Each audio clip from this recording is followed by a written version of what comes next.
Hello, and thank you for checking out my Expedition 33 Expert Difficulty No Damage run. The criteria for this run was no damage could be taken from any enemy source starting from the first encounter and until the game is completed and the credits roll. At no time during this run were restarts or reloads allowed if damage was taken, nor could a save state be used to avoid damage. Additionally, all combat encounters must be completed solo, meaning only one party member is active for the encounter. There are 3 encounters where the game forces you to fight with a party of 3. These do not count against the run objectives since they are developer intended and cannot be avoided. If any of these conditions were not met, a complete restart of the game was required. For a full breakdown of the rule set for this run, reference the description section below.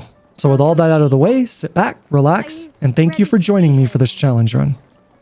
So unlike most of my other no damage runs that require lots of strategy discovery and testing, Expedition 33 at its core boils down to do you know the fights and are you good enough to dodge or parry attacks. There is of course nuance in that and strategy needed as to what Pictos to use, abilities, boss health, breakpoints, etc.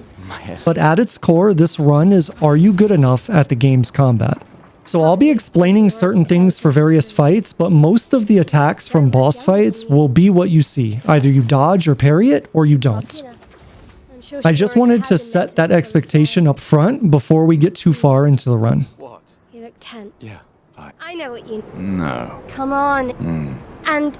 Alright, so this is our first encounter in the game, and it's fairly straightforward. All we're going to do is basic attack Maelle. We're then going to parry her first attack, which will always be the same attack. And then I'm just going to basic attack her again. And so now we can dodge. You can parry this, but I just choose to dodge it. And then coming out of this, we can go ahead and use overload, and that should take care of the rest of her health bar. So one thing that I want to add that I didn't mention earlier is that for this run, I'm going to be using both mouse and keyboard and controller. So for any of the sections where I'm just running through the world, I'm going to be using mouse and keyboard because it just gives me more control over my aim, over my movement to do things very quickly. However, in combat, mouse and keyboard feels very clunky when doing parries, when doing dodges. I don't have any evidence to support that, it's just how it feels to me. So for any combat stuff, I'm going to be using controller. So you will see that kind of back and forth. If you're paying really, really close attention, you will see that back and forth in the inputs. I can't imagine what you're going through. I'm fine. I'm fine. I've lived 33 good years. Look around. We've had our whole lives to prepare. We're all fine. Mostly. I'm not fine. You will be.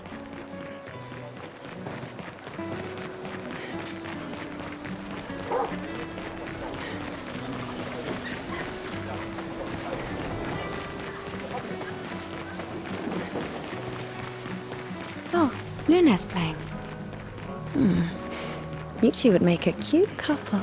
Sometimes I feel sorry for her. Who? The Paintress? Look at her. She looks sad. Maybe she's a prisoner too.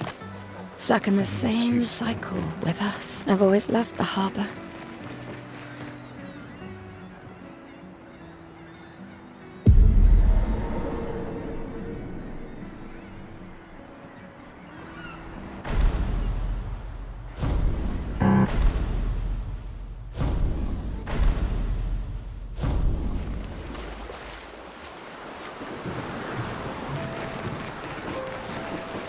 Let's at least check on Maelle and my apprentices. I knew I'd... Please. Yeah. Look, I know but the rest of us, you don't need to... 1 year out. I know you... If anyone... So do you... No, I don't. Emma think... Lumiere. Besides... Right. Sure. Doubly lucky. All right. Old man. You're... This time, I'm... Don't get... Where are my scallywag apprentices? I promised to find them at the festival. Gustave, we got something for you.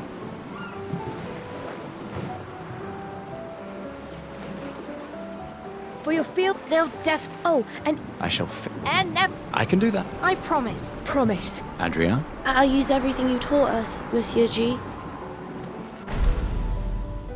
Oh hey, Gustave. Yeah. Take care of you. My darling sister has arrived.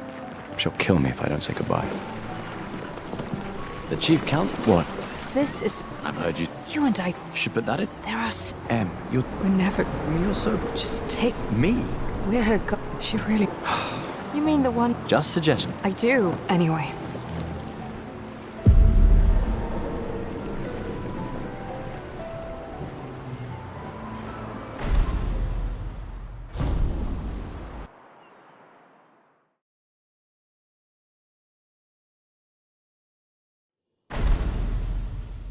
So coming out of this cutscene, you'll notice that Gustave's going to be covered in blood, and that just signifies he's taken damage, and in fact, he's at 1 HP right now.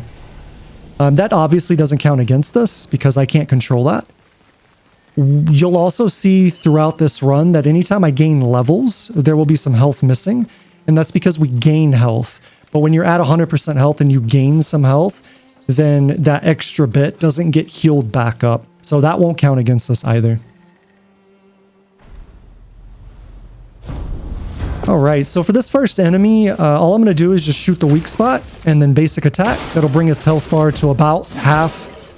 And then I'll just parry one of the 2 attacks that it can do, and that should kill it.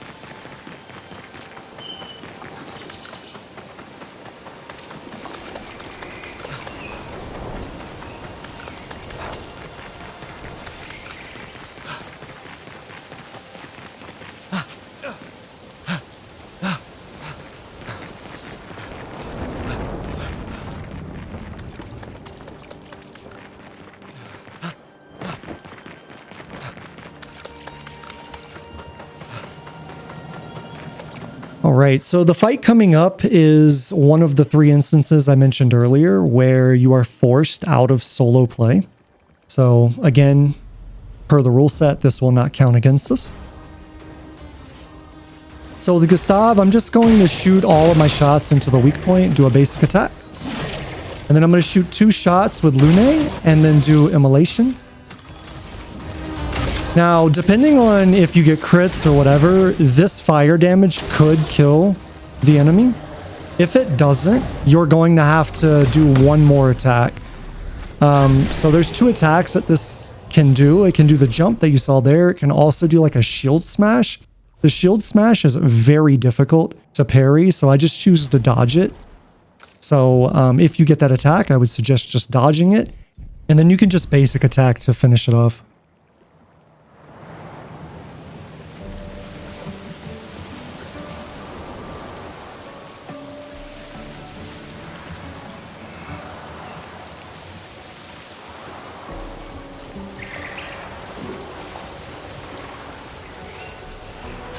So a large part of the difficulty outside of the obvious, like, combat difficulty was trying to figure out for this run what I needed to pick up and what I could just ignore. So everything that I pick up in this run is for a reason. Much of the chroma that I pick up won't be used until much later in the run, with the exception of buying Lumina and certain catalysts at vendors. You can use that. I do think there is a bit of room for improvement. I do think you could streamline what I pick up, maybe cut a few things out here and there, but for the most part, what I pick up is for a reason. So if you're trying to use this run as a guide for your own playthrough, I highly suggest you pick up the same things I do. If anyone else made it, they'll regroup there. Yeah.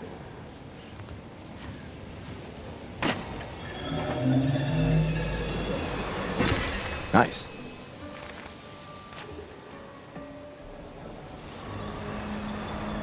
Here we are, huh? Yeah. The continent. The indigo trees over there. Interesting.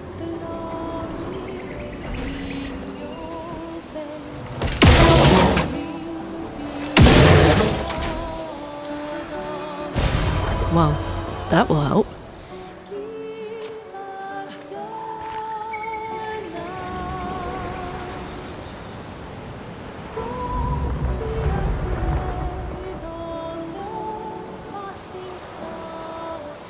Alright, so these enemies are basically just a tutorial. The strategy here is as the enemies attack, there's going to be this slow motion pause. So right there, you just want to parry when that happens. I'll do that for 2 of the 3, and then the last one I'll just free aim until it's dead. Let the ink flow.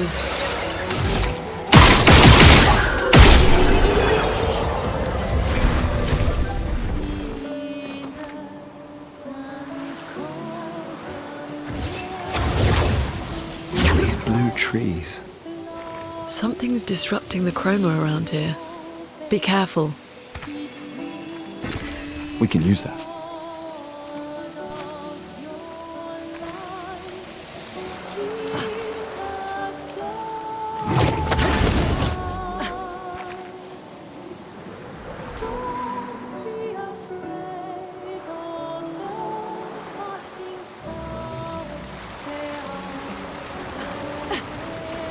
Someone came here before and set up these handholds.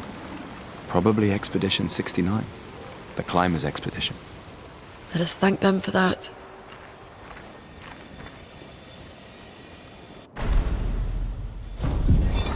Expedition 81.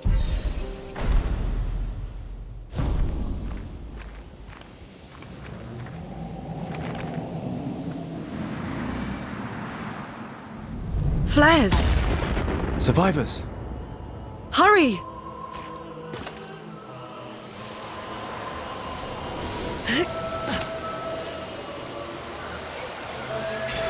Night.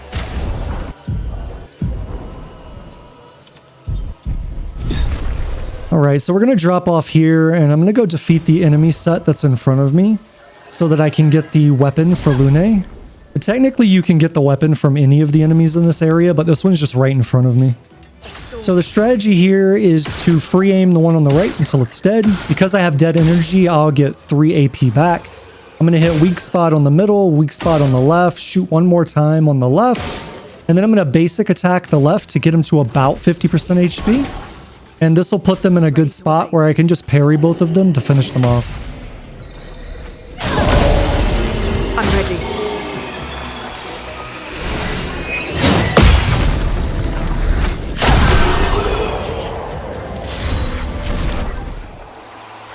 So to prep for the boss fight, I'm going to go ahead and slot in our attributes. For Lune, who's going to be the main character basically for this entire run, with the exception of some stuff coming up soon, I'm going to focus on agility first and then might. And that's just to keep up with the game as it scales. As you get higher and higher up in level, enemies can start to pull away from you and take multiple turns if you don't keep up with that. Alright, so for the boss here, really the strategy is just going to be to parry everything to get extra damage where I can. We're going to keep immolation up on him to make sure we're getting those burns every time he takes his turn. And we're also going to weave in Ice Lance whenever I have enough AP. And that AP generation will be helped since I'm parrying everything. Now, because of the way that Lune's abilities work, they'll kind of feed off of each other. So when I use Ice Lance, it'll kind of buff immolation and almost vice versa there. But the important part here is you want to get all of the damage that you can in at the highest rate that you can, because we're very weak right now and we're fighting by ourselves. So this fight takes a long time because I don't have good abilities. I don't have high stats, high weapon, etc. So really it's just chipping away at the boss. The boss only really does 2 attacks. He will call in some enemies here soon, but we've already seen those enemies prior, so we know how to deal with them, and we'll deal with them the exact same way. So it's just kind of doing your parries, rotating between the abilities, and just don't mess it up for the next, God, I don't know, 8 minutes or however long this fight takes.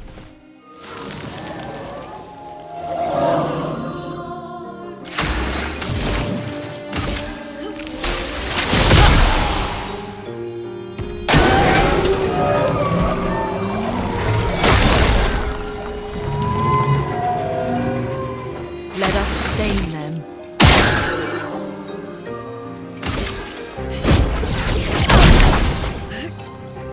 Ready to evade.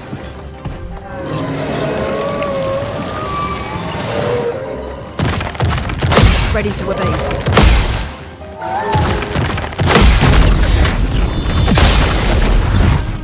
Ready to evade.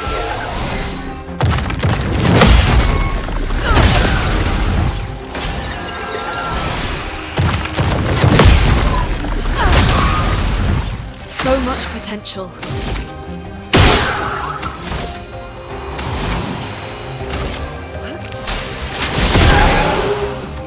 I'm ready.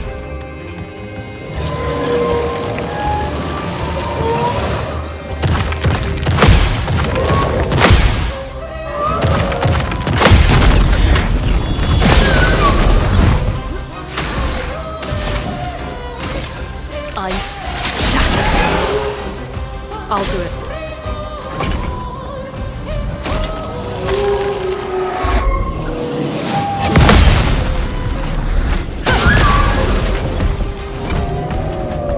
Chroma is flowing. Feel the burn!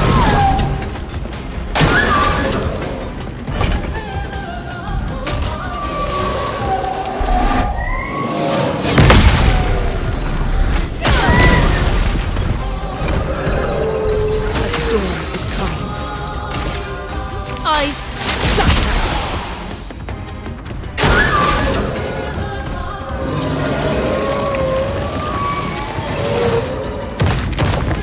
Ready to evade.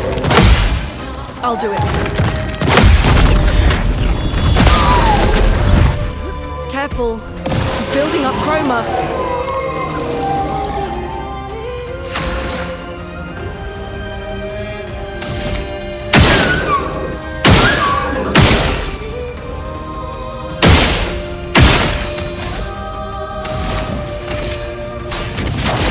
Feel the burn.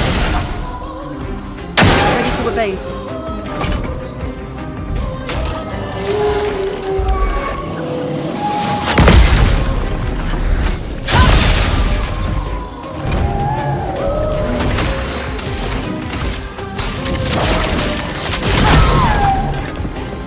I'm ready.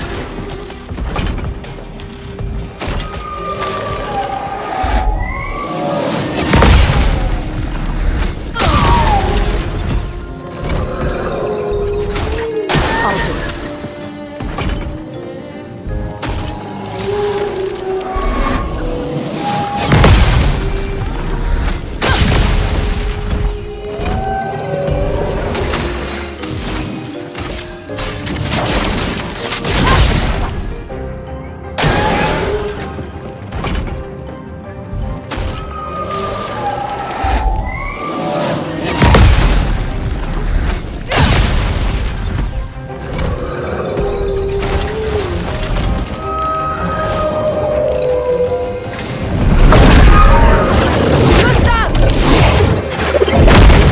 Paintress must fall!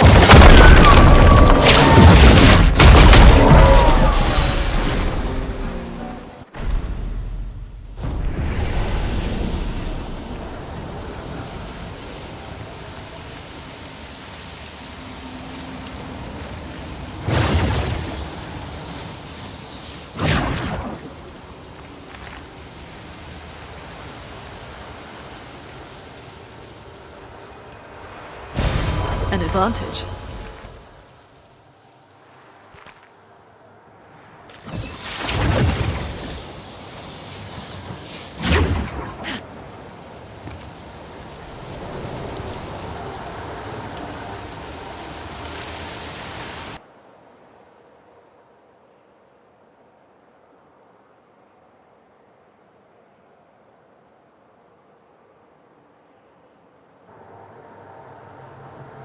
So, the message said head north, to the weird corals. And a door in a hut.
An advantage. Wait. Nevron. Looks like a different species. Doesn't matter. All right, so the next thing I need to do is I need to get this Mark Shots Picto, but it's being guarded by 2 Nevrons. So I'm going to go down and just kind of edge in and turn around as soon as the one on the right sees me. We're going to kite him all the way back into this open area. And then I'm going to shoot him to stun him and walk behind him. So the way that this game works is when enemies are stunned, if you're behind them, they no longer have any idea that you're there. So that allows me to kind of shoot this one, slip in, grab the Picto, and then move out. I'll stun him again just to get by him safely, and that'll be that. Those mines. Be careful.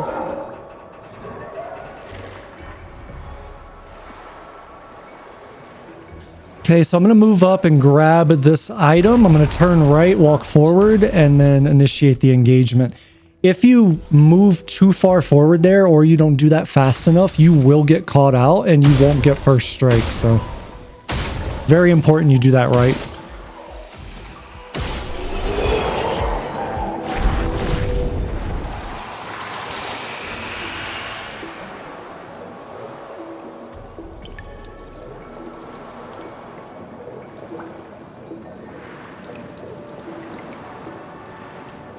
Over there. A hut. Slow down. We don't know what's inside yet.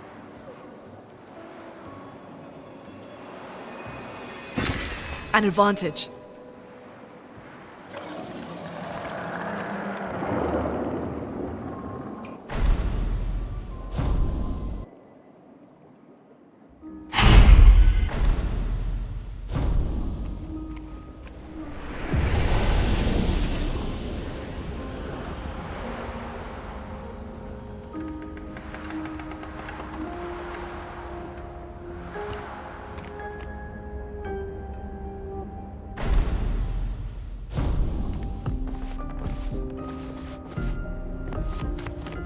How did you find me? There was a message at the indigo tree. So for the rest of this area, we're going to be using Maelle. A message? So I need to go ahead and prep her. So we're going to go into attributes. I'm going to give her All Might. And then we're going to get her abilities that we need. And then I'm going to go ahead and equip Pictos. And then we'll be set to go ahead and fight the Curator.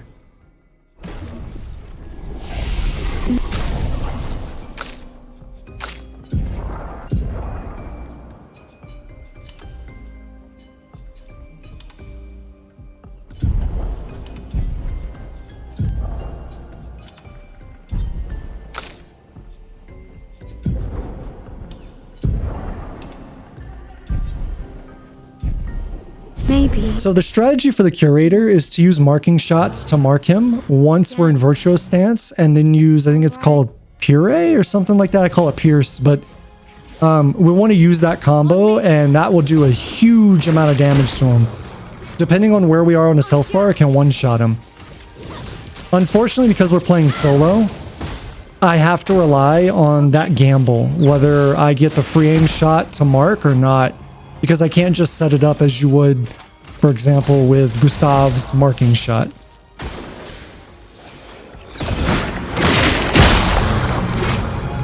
I'm ready.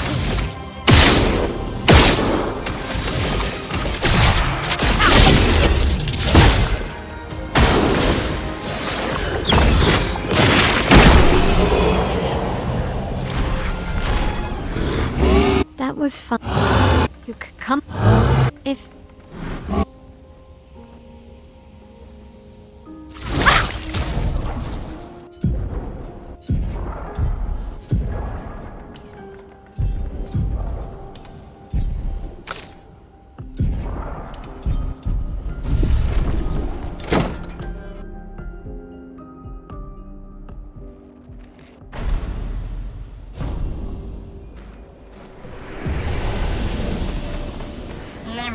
Alright, so we're going to fight Noco. This is actually the only merchant that we ever fight in the entire run, and this is just so that we can get the Picto that he has. The strategy here is very, very simple though. So we're going to open up with basically, God, I forget what the ability is called. Offensive switch. That'll put us into offensive stance, so we get increased damage. We're going to parry his first attack, which will always be the same. And then if our damage is good, we basically get to use Pierce, and that will finish him off. Unfortunately, I didn't get a good crit off of the counterattack, and I only had one shot to try and mark him, and I didn't get the good RNG for that, so basically just have to parry again. The good thing is his second attack is always the same. So once you learn his first attack and his second attack, you're basically good to go. They're very, very easy to do.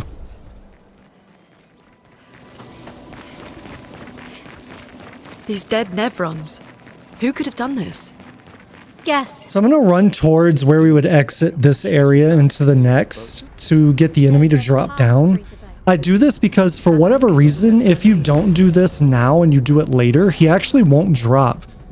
Maybe that's just a bug for me and other people don't experience that, but I got that every single time if I didn't go up and initiate that drop down animation first.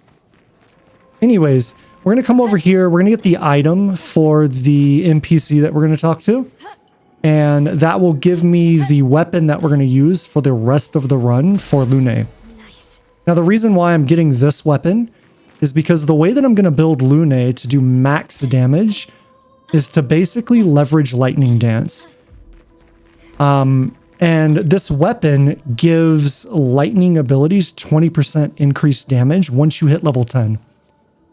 It also allows at level 5 for all lightning abilities to cost 1 less AP.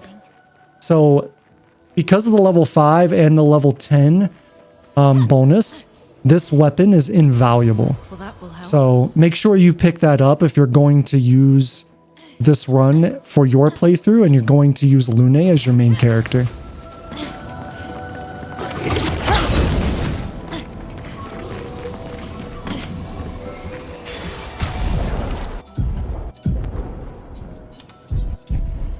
This will be useful.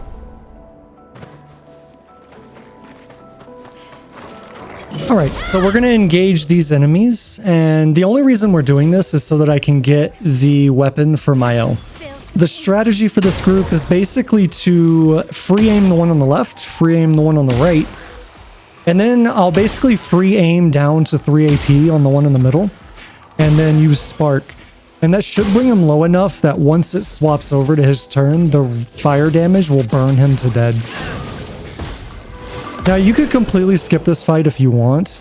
The reason we're doing this is to get, again, the weapon for Maelle, and that weapon just kind of helps with everything that we're going to do with Maelle coming up, because it just buffs her fire damage a little bit.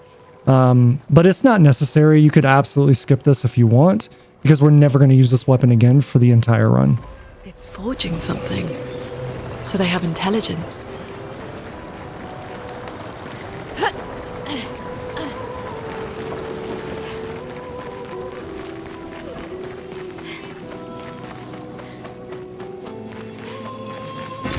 Great.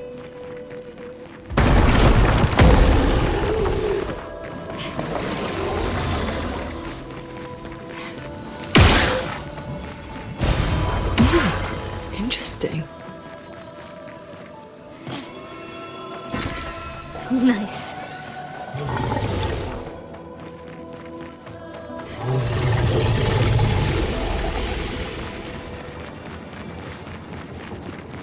So many. I don't like this. Yeah. This one is gigantic. Avoid those at all costs.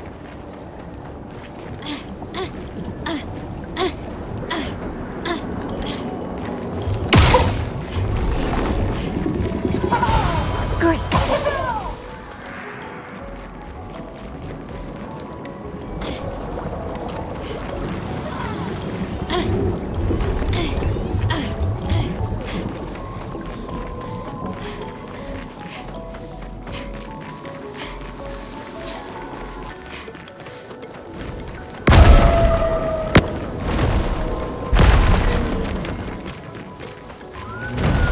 Building has a certain melancholy beauty. A lone outpost of humanity nestled amongst the stars. A sailor lost at sea. Our resident cynic is now a poet. Wouldn't expect a Cartesian engineer to understand beauty. Great.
All right, so the strategy for Goblu is basically what we did on the Curator, right? So we want to set him on fire. That will allow me to get into Virtuo stance, and then we want to free aim him, hoping to mark him so that we can use Pierce. The free aims are obviously RNG, and we also want to parry everything that he does to help with AP generation. Now, there are two phases to this fight. The first phase, he's only going to do 2 attacks. He's either going to do what he's doing now, which is jumping, or he's going to do a 2-hit melee attack. Once we get into the final phase, and we'll know that we're in that phase because he'll call in a bunch of extra flowers. So he'll call in 1 set of 4, and then he'll call in a bunch after that. Once we get into the final phase, he'll still do the melee attack, but it will turn into a 4-hit combo instead of 2. He'll still do the jump, and then he'll add a new attack where he'll jump up in the air and smash down on you. And that's all you have to face. So just like the first boss fight, because we're underpowered and we don't have a lot, this turns into a very long fight where you're just playing for the combo and perfect parrying everything to get that extra damage. And if you happen to perfect parry everything while in Virtuo stance, it will do even more damage. So that's pretty much the fight. That's what you're going to see. And again, it takes forever, but it'll get better as we get later into the run and we get more powerful. Bosses will go down a lot quicker.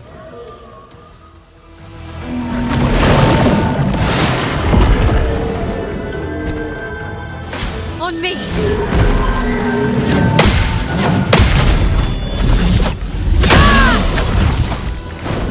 Time to hit me!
This will hurt. A precise strike. Okay.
Surprised to find you here.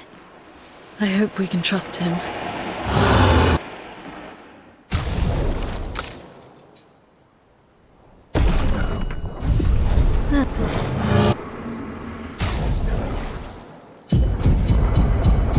Well, at least we can upgrade our Pictos.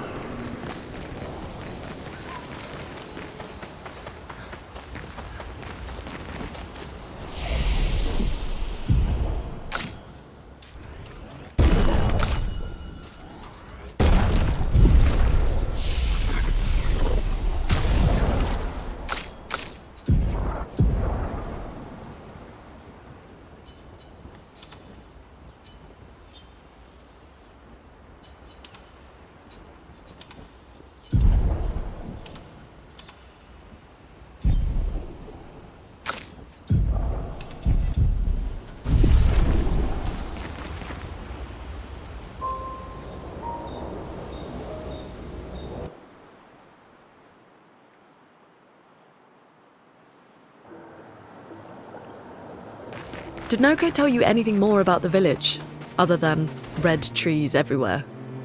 Noco's not great. All right, so instead of going to the Gestral Village, we are going to go to the hidden arena. And so the reason why I'm doing this now is twofold. One, each of the enemies has a Picto that is specifically tailored for solo play. And number two, I'm going to grind XP up to level 30 at this arena. And the reason for that is because whether you're playing solo or not, the way that this game works is being over leveled for enemies is always an advantage up to a certain point. Once you get to the point where you can do 9,999 damage, then you can't do anything else until after the Paintress, and you get the Picto that allows you to do more than 9,999 damage. So we're going to go ahead and use this area to both get those Pictos and get way ahead of the curve. We'll hit level 30. Level 30 is about where the diminishing returns hit on the XP that you gain. So that's what you're going to see here. We're going to go through each one of these bosses, and each one of them that you defeat will give you one of the Pictos. Once you defeat all four, you get the final ones. And then we're just going to grind the final boss over and over and over again.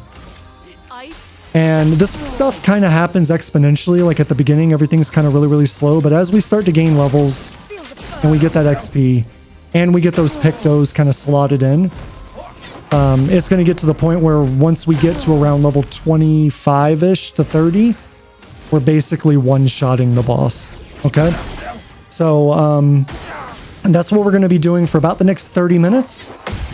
And the only other note to add here is that each one of these enemies, the first like attack or two that they do is always the same. So it's very, very consistent when you start. Afterwards, you are going to have to know what their abilities are and how to deal with them, because they will be a bit random.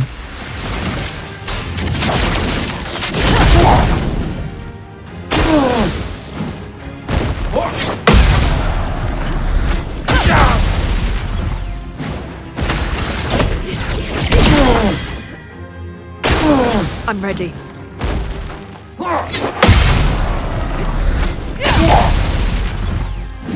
Let the ink flow. Ice, shut! Chroma is flowing. Feel the burn.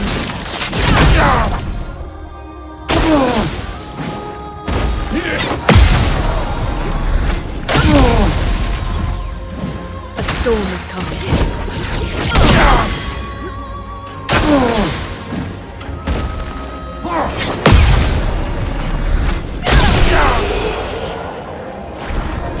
Oh my.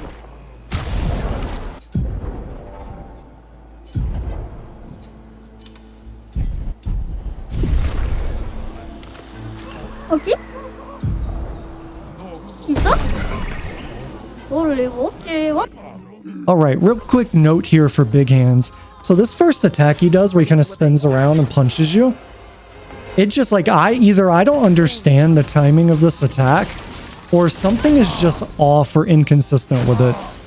So I highly suggest that you dodge this attack, because me personally, I feel like I hit the button at the same time every time, but yet I always seem to get a different result. So for that one attack, he only has two. For that one attack, I always dodge it, and then for the other one, which is this one, I always parry it. A storm is coming.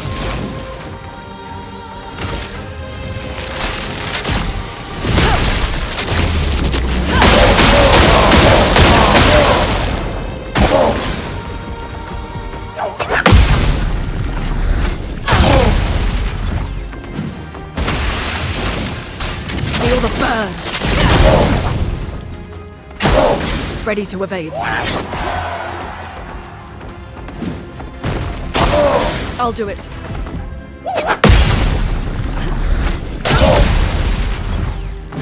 A storm is coming.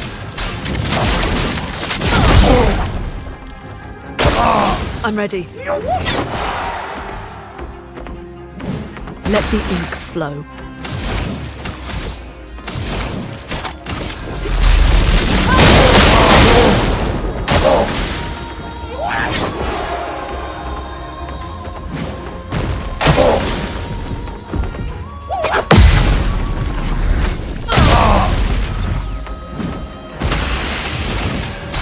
Feel the burn.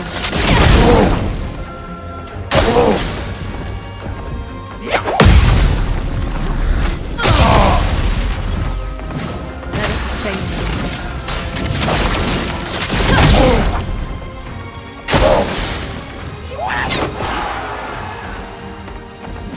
Let us stain them. Thunder!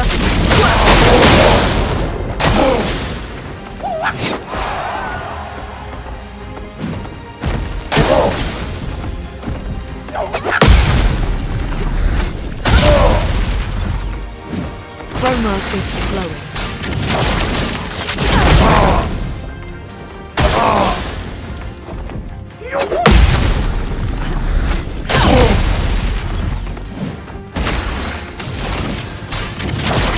Feel the burn.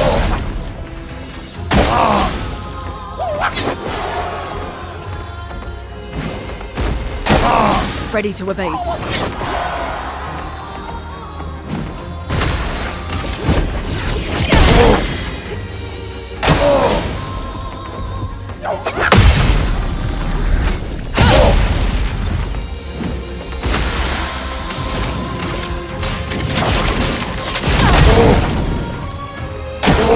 Ready to evade.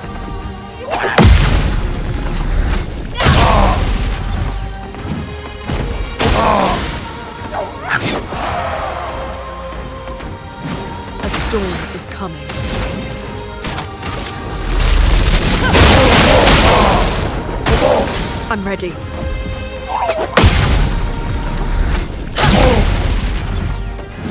Let us stain them.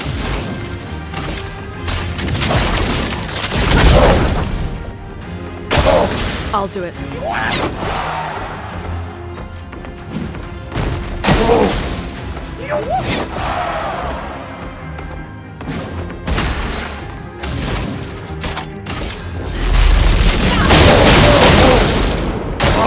Ready to evade.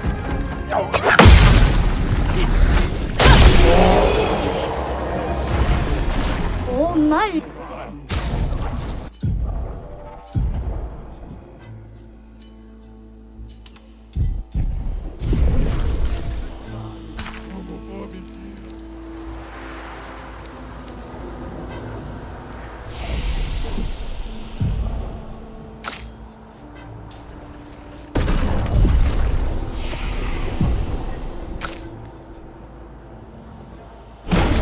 All right, so now that we have Lightning Dance, things kind of open up a little bit more. We have some options here now. The combo we want to use to basically get the increased damage on Lightning Dance is to use Electrify, then Immolation, and then Ice Lance. That will give me all of the stains I need to proc that damage increase on Lightning Dance. So because we have this option now, things are going to go a bit faster because we're going to be able to pump out a lot more damage.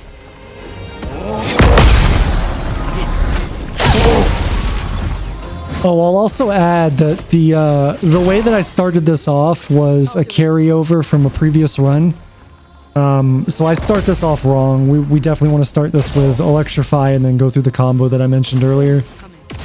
Later on in the run, we get to a power state to where I no longer need to prep for Lightning Dance, where I can just hit it and it will do max damage.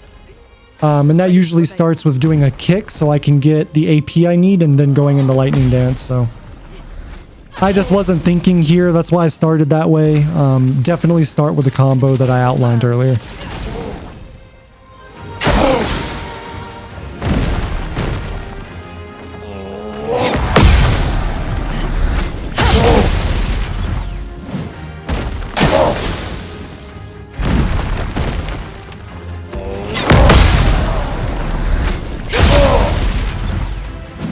Let the ink flow.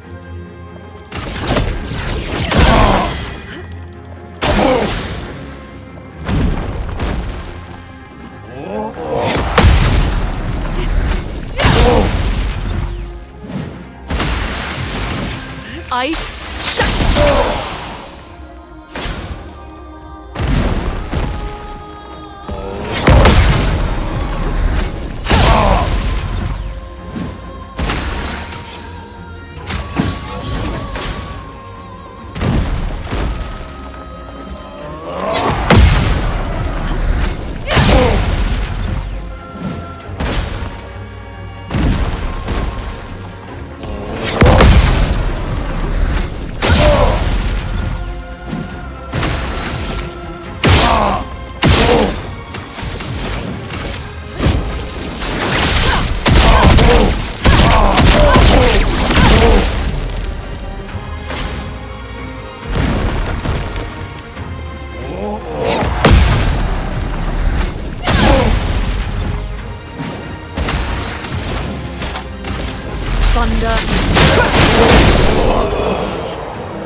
Oh my.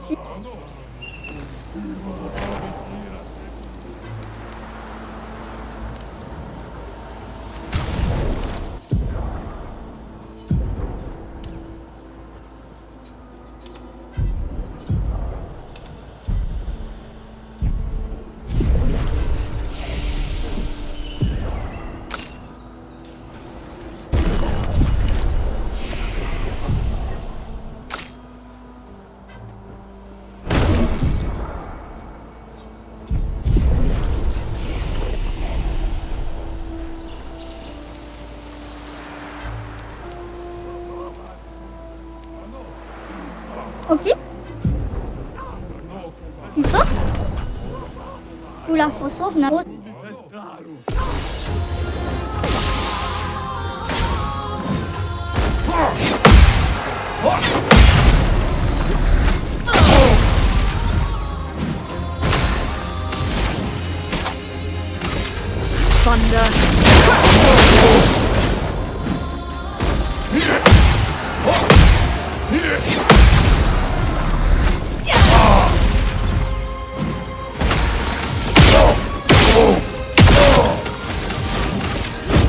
Lightning dance!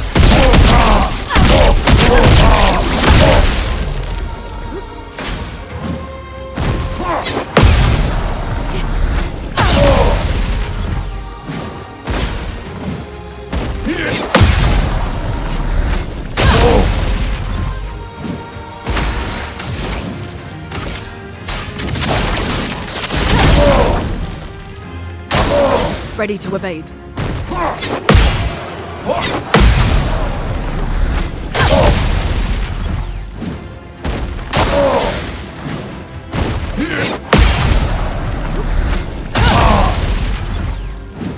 Romance flowing.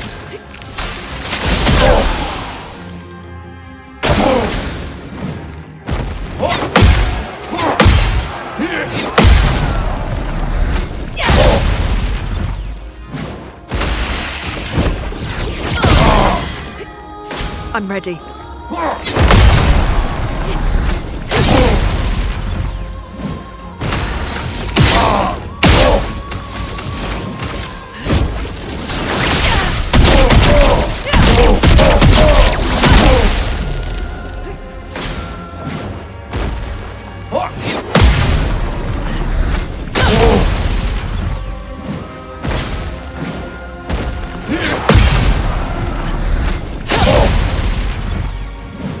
Romance flowing. Feel the burn.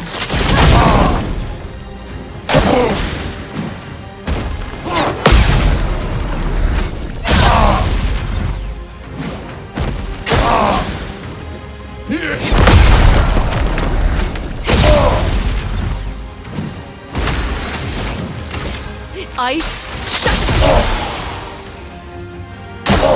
I'll do it.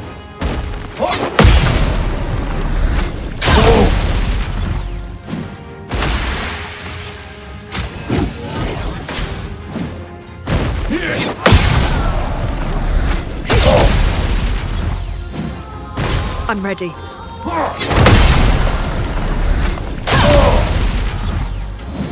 Romance flowing. Lightning dance!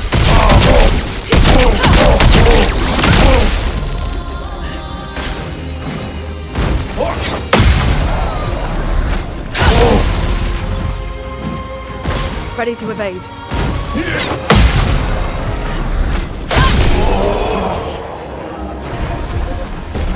Oula, faut sauver. Oh le gros, oh mal.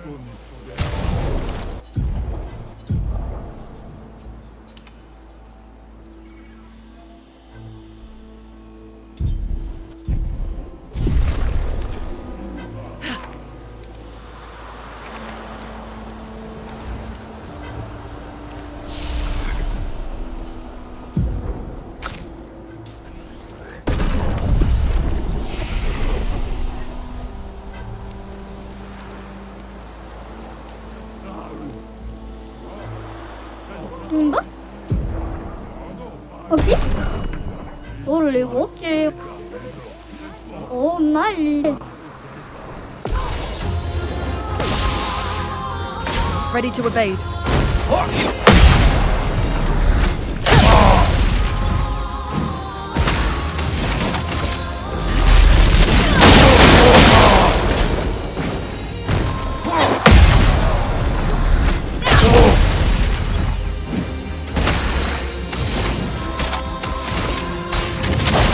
Feel the burn.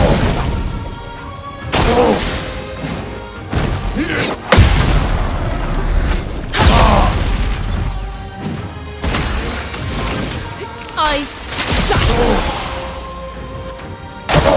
I'm ready.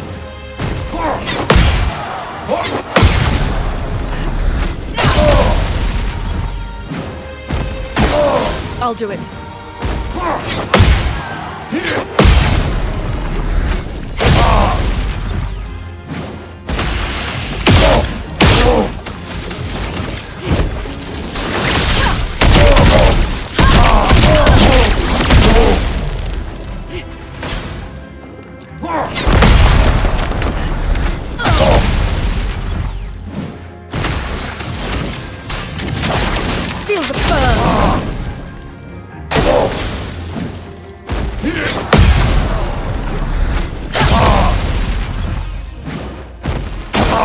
I'll do it.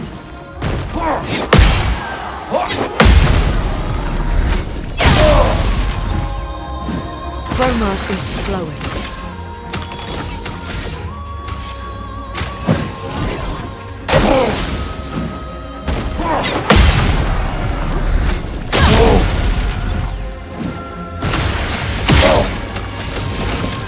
Lightning dance!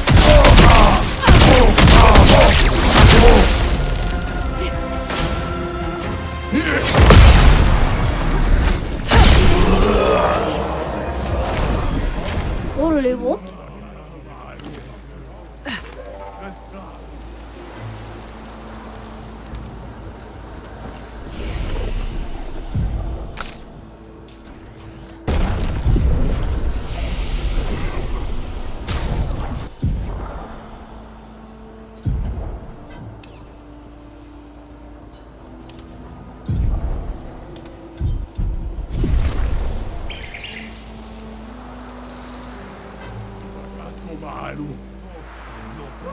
Ok.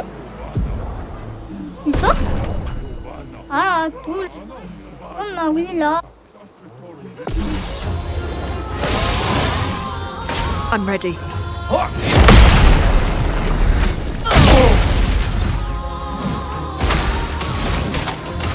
Thunder.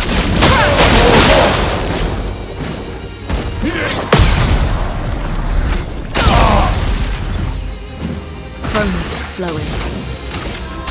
Feel the burn.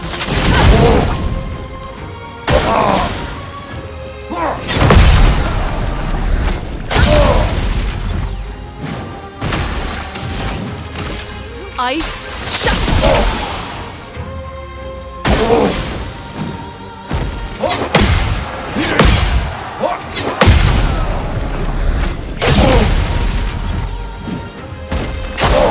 I'm ready.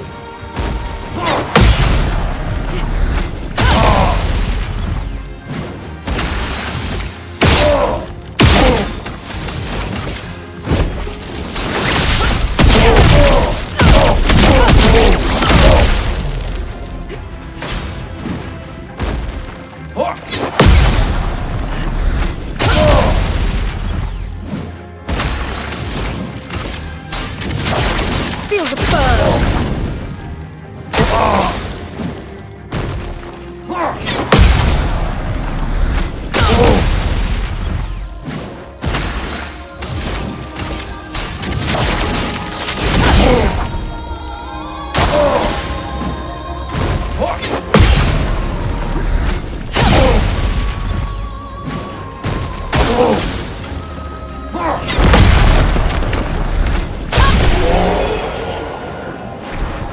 Volevo.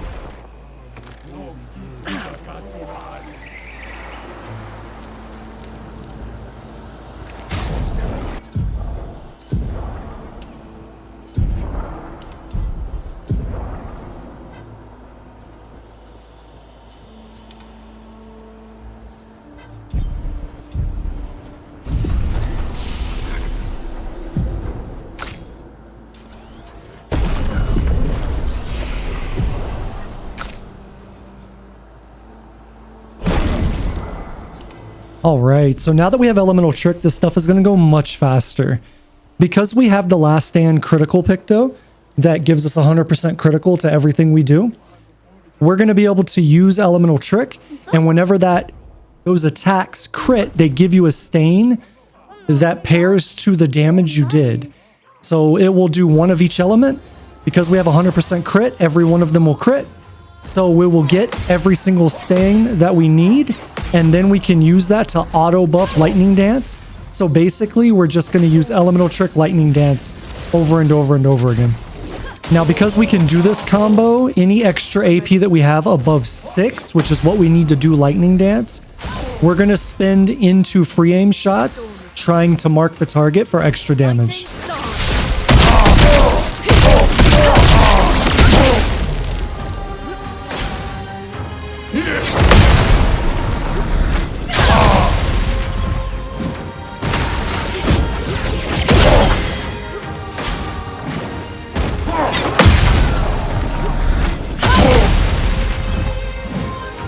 Ready to evade.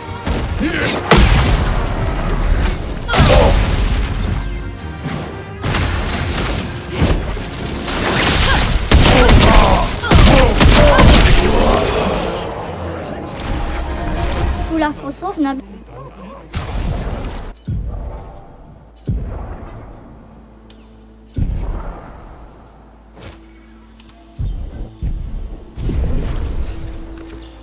있어? 이거? 원래 없지. 하나, 둘.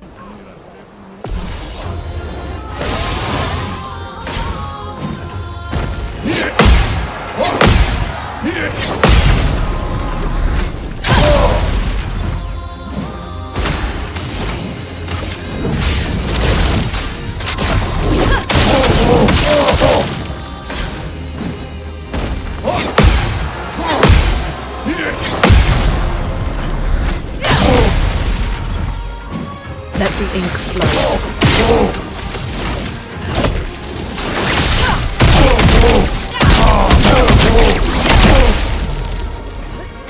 I'll do it.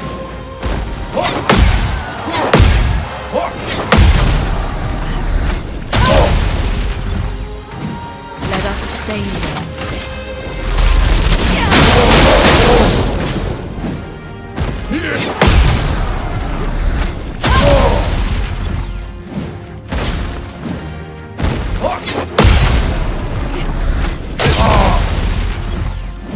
A storm is coming.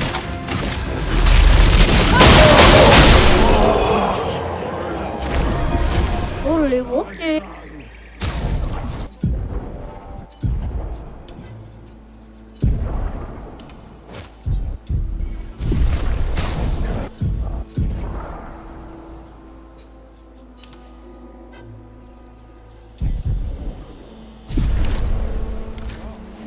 있어? 이거? 알아. 원래 없. Ready to evade.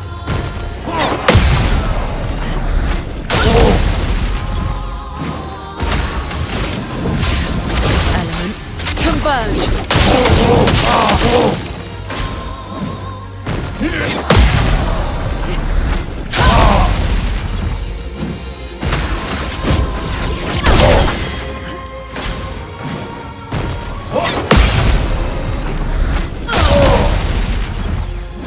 Let us stain them. Lightning darts.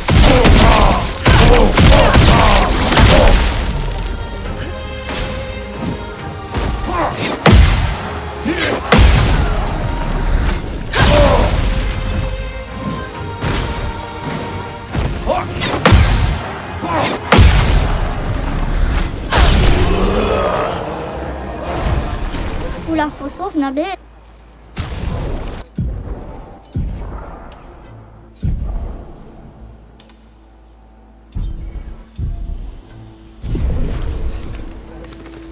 없지?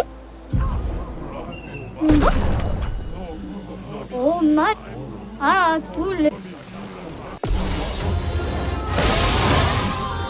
I'll do it.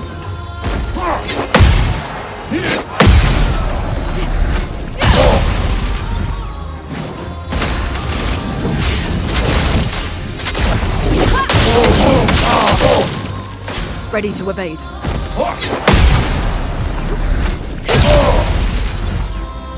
A storm is coming. Ready to evade.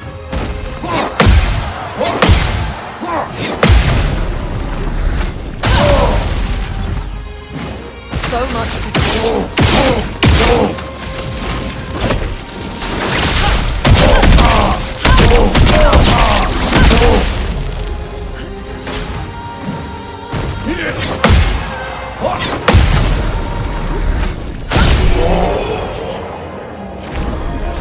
Oula, faut sauve.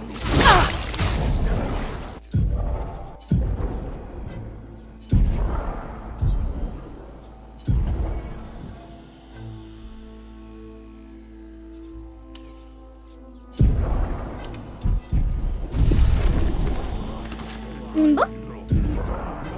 없지? 하나, 둘, 일곱, 일곱.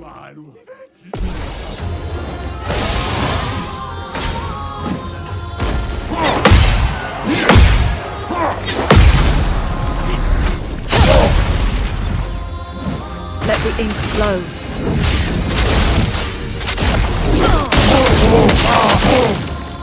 Ready to evade.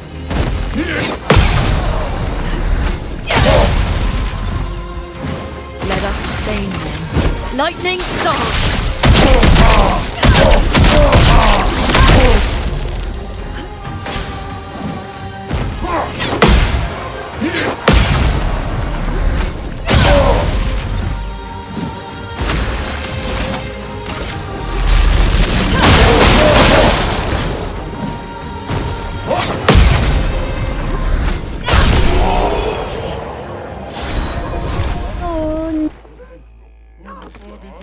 있어? 이거? 엄마 우리 la fosso nabe. Ready to evade.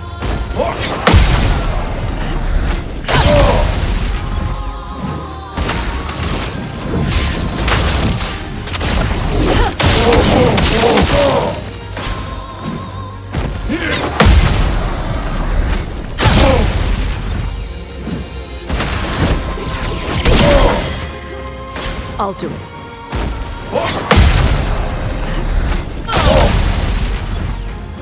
A storm is coming. Lightning dance!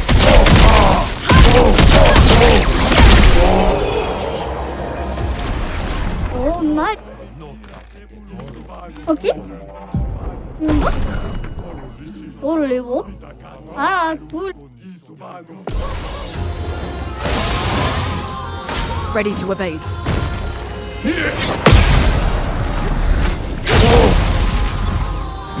A storm is coming. Elements converge. Ready to evade.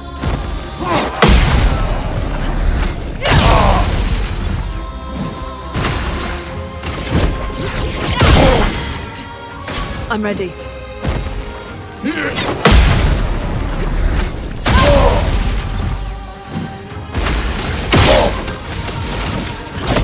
Lightning dance!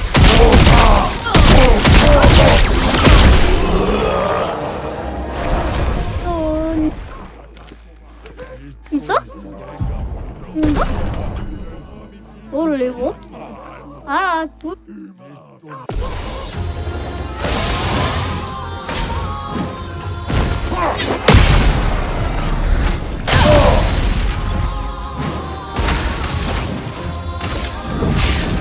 Elements converge!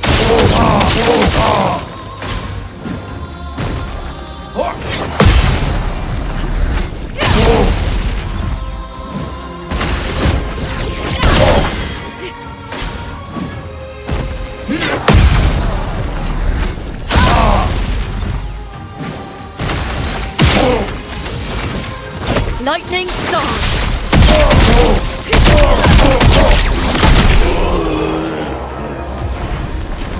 일곱. 있어?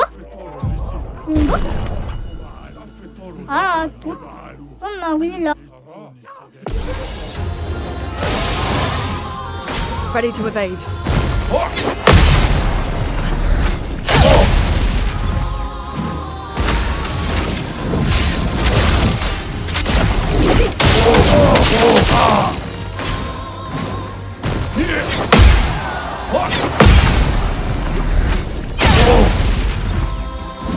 A storm is coming.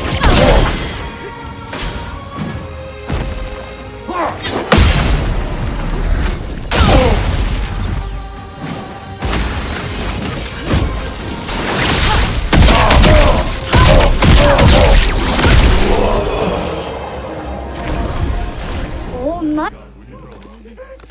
있어? 오케이? 일곱. la fosso. Ready to evade.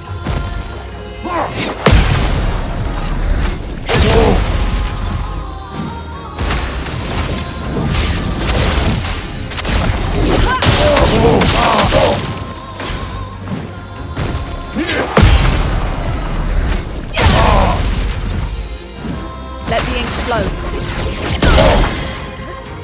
I'm ready.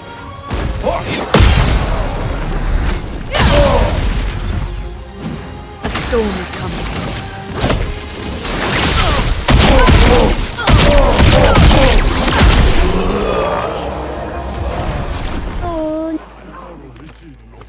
Nimbo? Ok. Oh mal. Kula fosov na. I'll do it.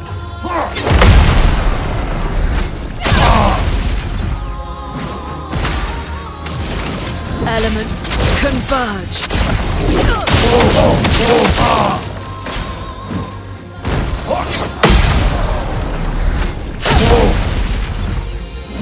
Let the ink flow. Ready to evade.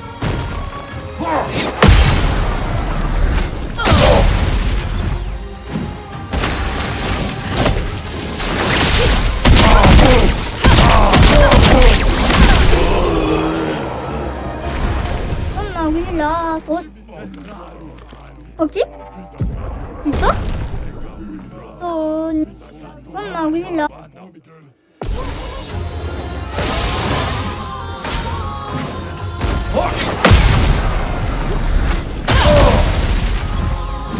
A storm is coming.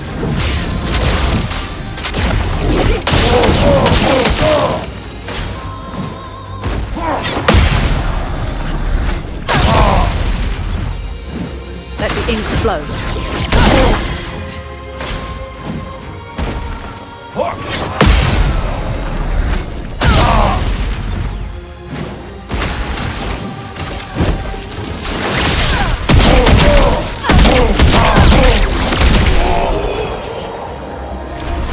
Oula, faut sauver.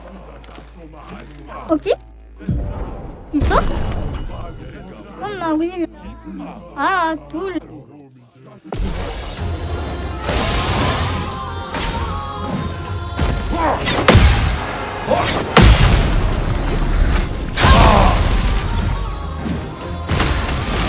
Elements converge.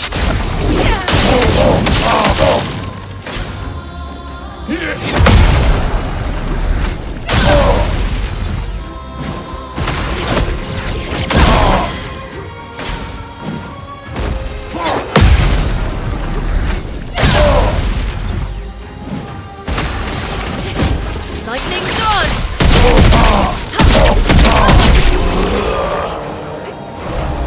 Oula, faut sauver. Nimbo? Ok. Ah, tout. Oh mal. I'm ready.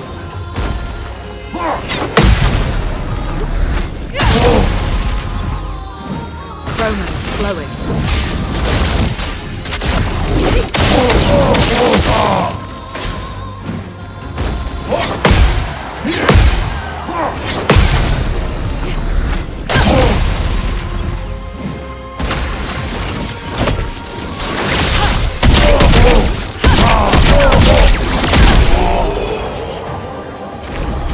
Ah. Nimbo? Qui ça? Oh le héros. Oula, faut sauver.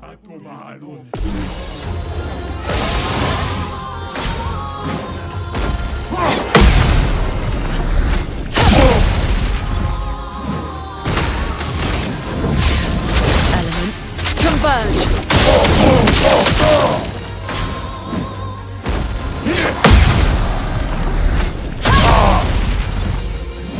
Let the ink flow.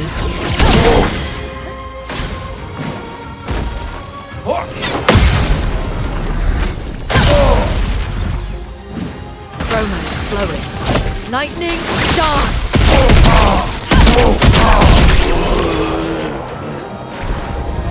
Oh le héros. Nimbo? Ok. Oh, ni... Oh le héros, ok. I'll do it.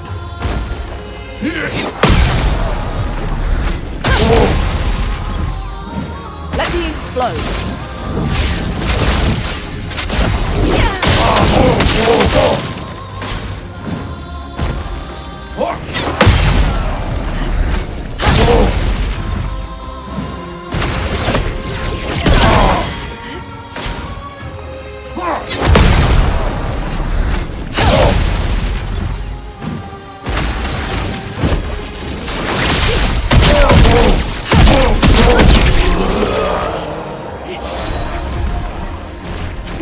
soif. Nimba? Ok. Oh les routes. Oh nice.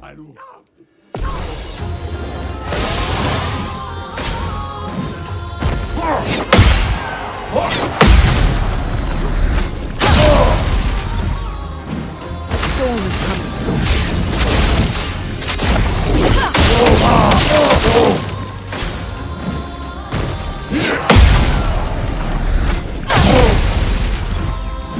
Chroma is flowing.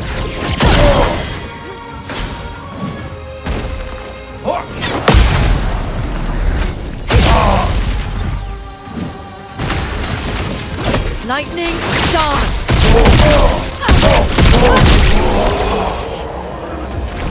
All right, so we're finally level 30. And again, once you hit level 30 in the hidden arena, it's basically done. In any more fights you do beyond that, you're going to get such little experience that it would be pointless to try to grind that out. You'd just be wasting your time.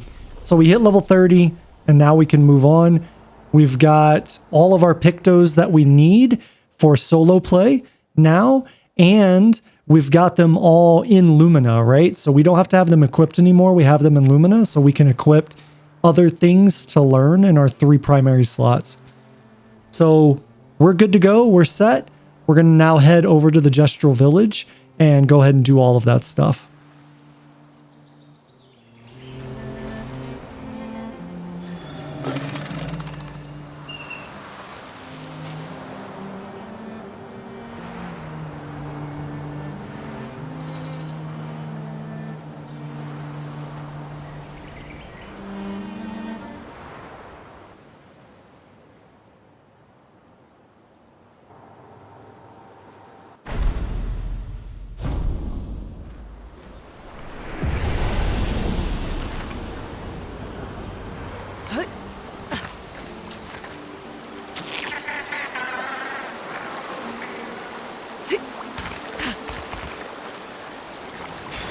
This'll be... All right, so I'm briefly going to swap Lune's weapon from our standard weapon to the lighter rim, because the 2 bosses that we're about to fight are resistant to electricity. And this will help us get a little bit extra damage in.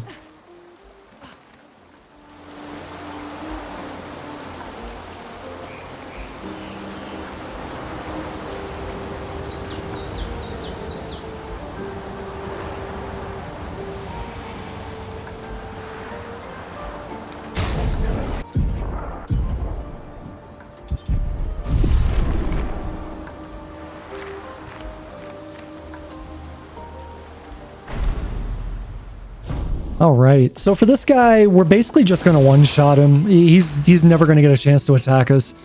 So I'm going to break his arm here. That'll do a big chunk of damage. I'm going to follow that up with a basic attack. And then after that, I'm going to do Immolation.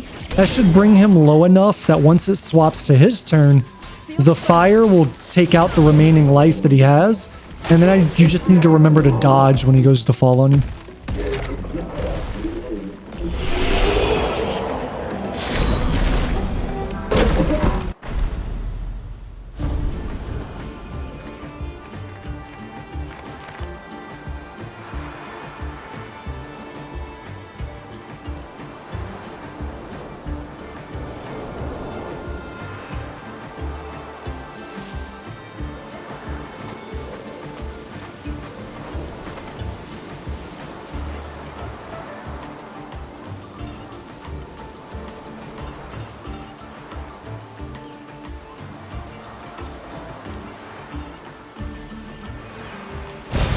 Well, that will help.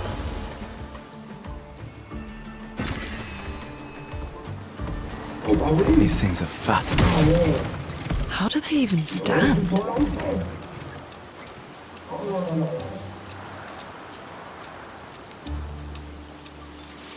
Ugh, this place is confusing. They built it to make their village harder to find.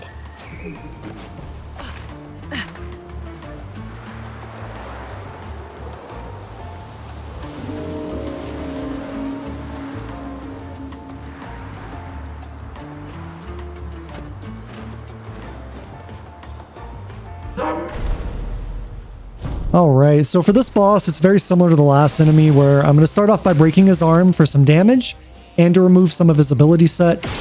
After that, I'm going to work towards the standard combo of Elemental Trick and Lightning Dance. And then any attacks he does to me, I'm going to parry those back unless it's his melee, where he takes his club or whatever this thing is and swings it at me. Because when he does that melee attack, the very last one is a jump attack, so you can't do a counter attack. So for that reason, there's no point in doing a perfect parry on the attacks leading up to it. So this is what I was talking about here. Let us stay in. A storm is coming.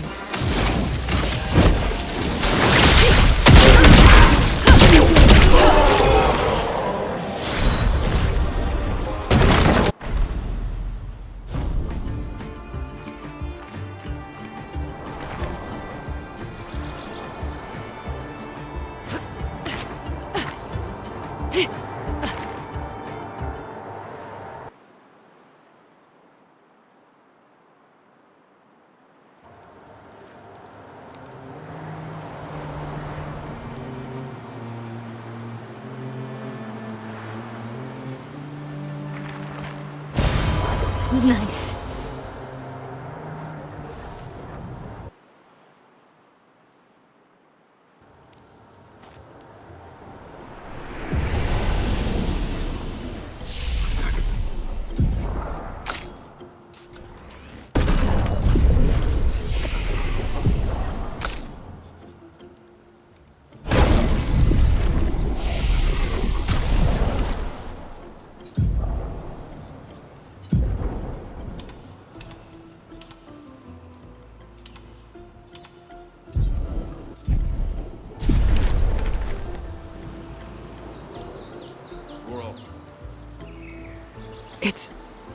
It's really a village of Gestrals.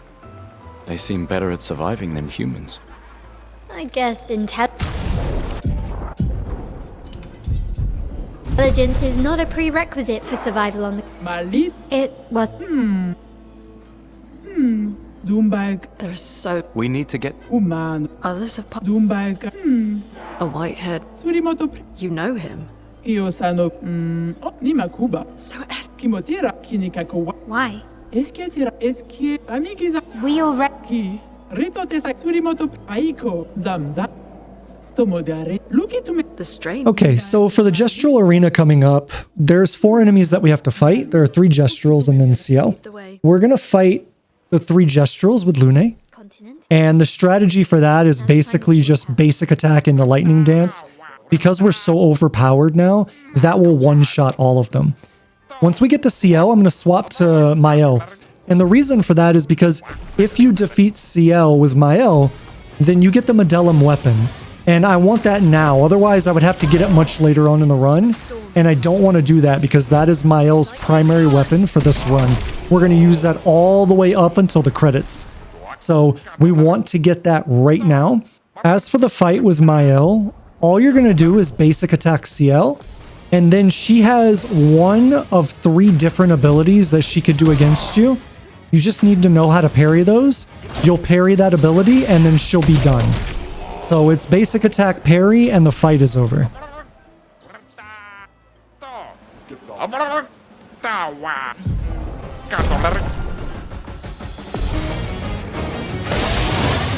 A storm is coming. Chroma is flowing.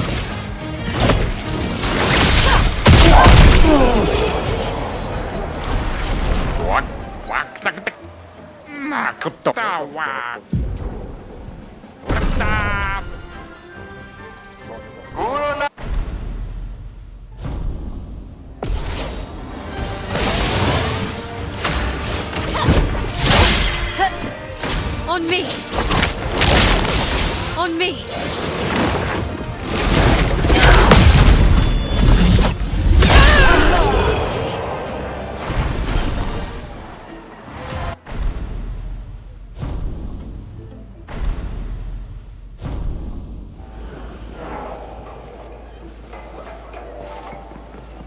Si tu l'aimes, get out my way! Depart. Very. Esquie, Rico passe. As loud. Thank you. Io sanno. Gestral. With a force. Rico femi. Thanks, chef.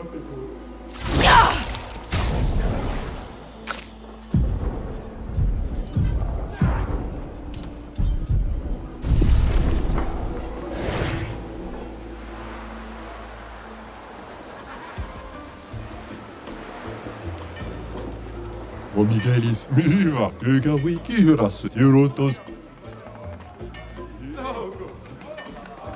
Oseris, Didak. Ega wido, ega wi, omikir. Eurotos, Ditaka, omikir.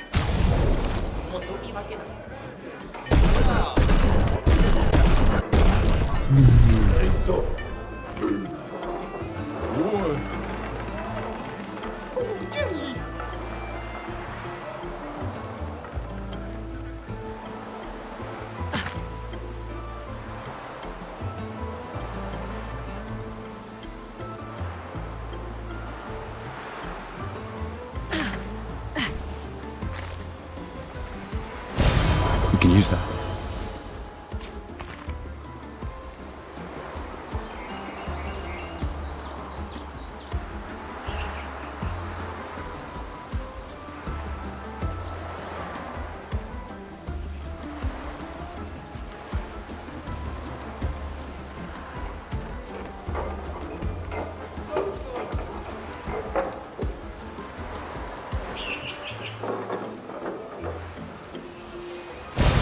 Useful.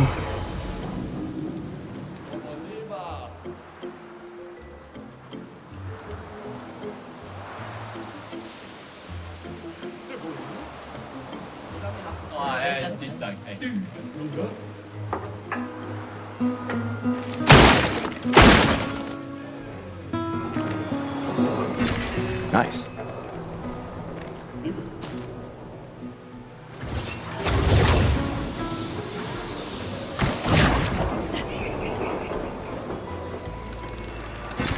Great.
Feeling better? Yeah. We can debrief along the way. Let's head east to Esquie's nest.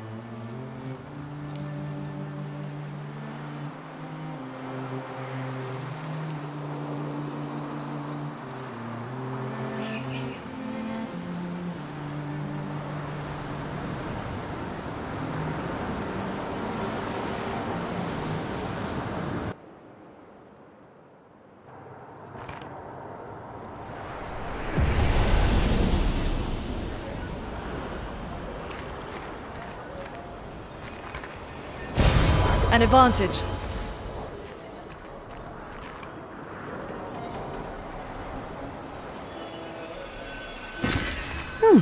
Lovely. One quick note here, it's very important that you interact with the flag here, because when we get done with this area, instead of running all the way back to leave, we're just going to use the flag that's close to Esquie to travel back here. That way we can save a little bit of time. So make sure you pick up that flag before you go forward.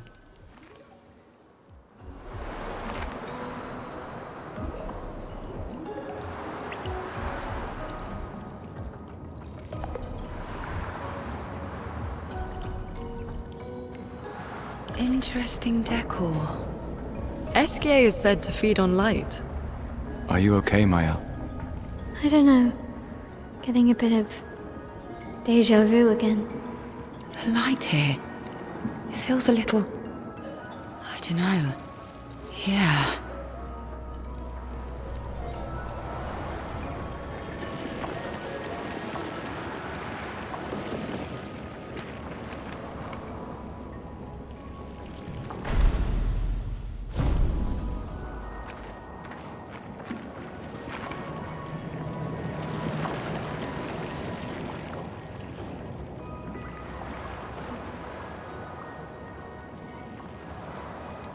The more information we get, the more questions I have. You okay, Sia? Yeah. Esquie is... surprising. We can use that.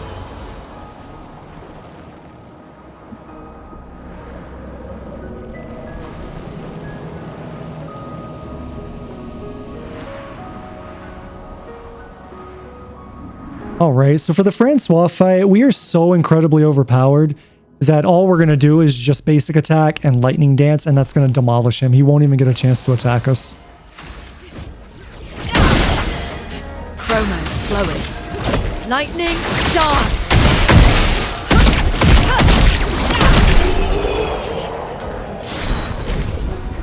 Okay, All this, take it. But no. but you... Scram!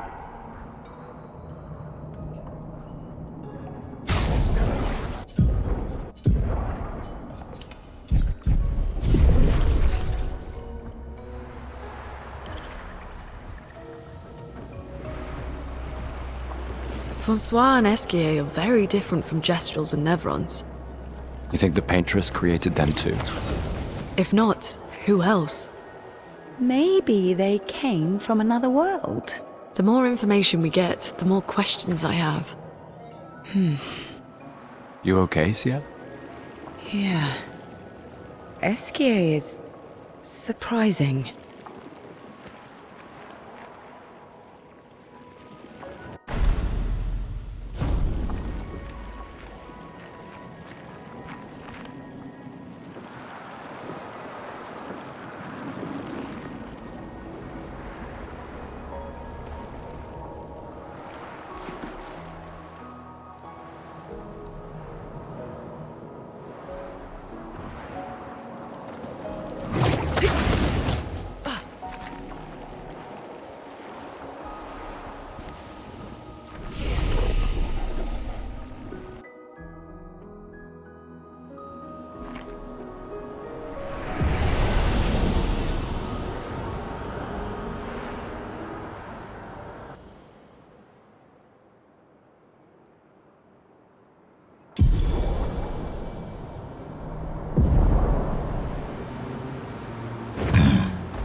Interesting.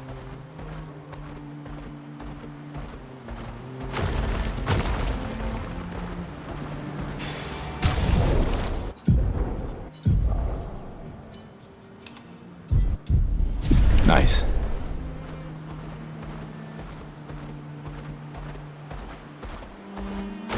Here we go.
Nice.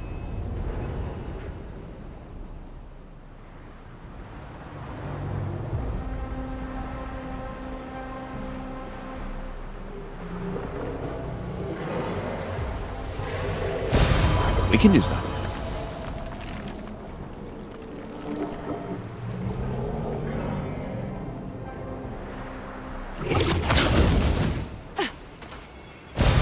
Nice.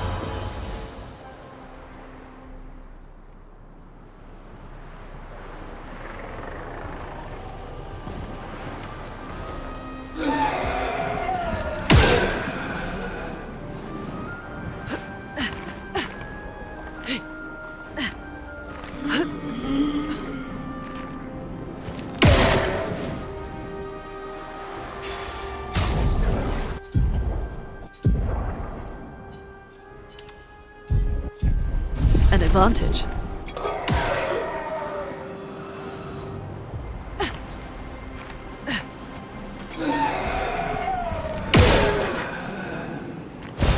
This will be useful.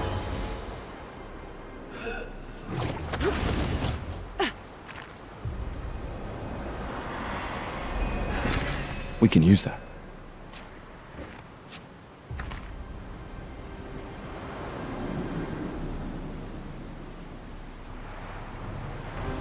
A shrine to the Paintress. The Paintress destroyed our world. And someone built her a shrine. The weak-minded turn to whatever they can to explain the unknown. When you're at the mercy of a power you don't understand, you might try anything.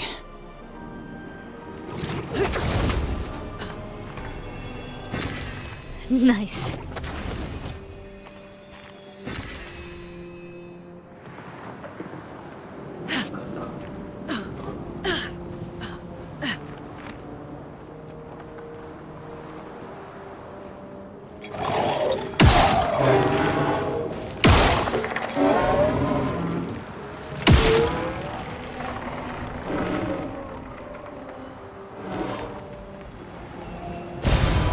Interesting.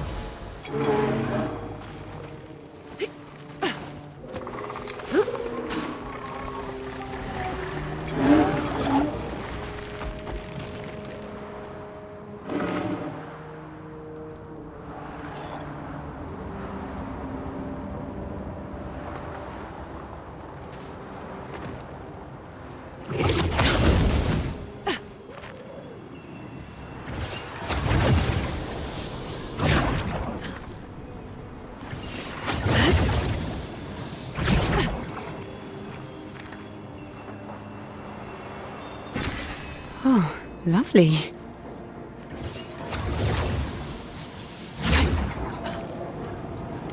Okay, quick note here. Make sure you pick up the flag for the old farm. We are going to have to teleport back here in a few moments. Old times, eh?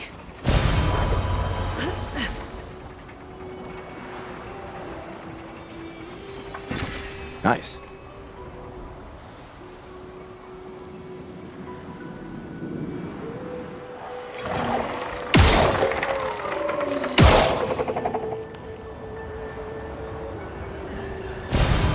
Nice.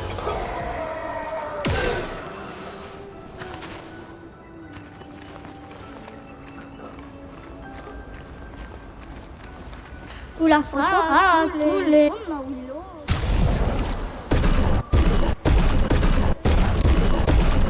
Oh putain.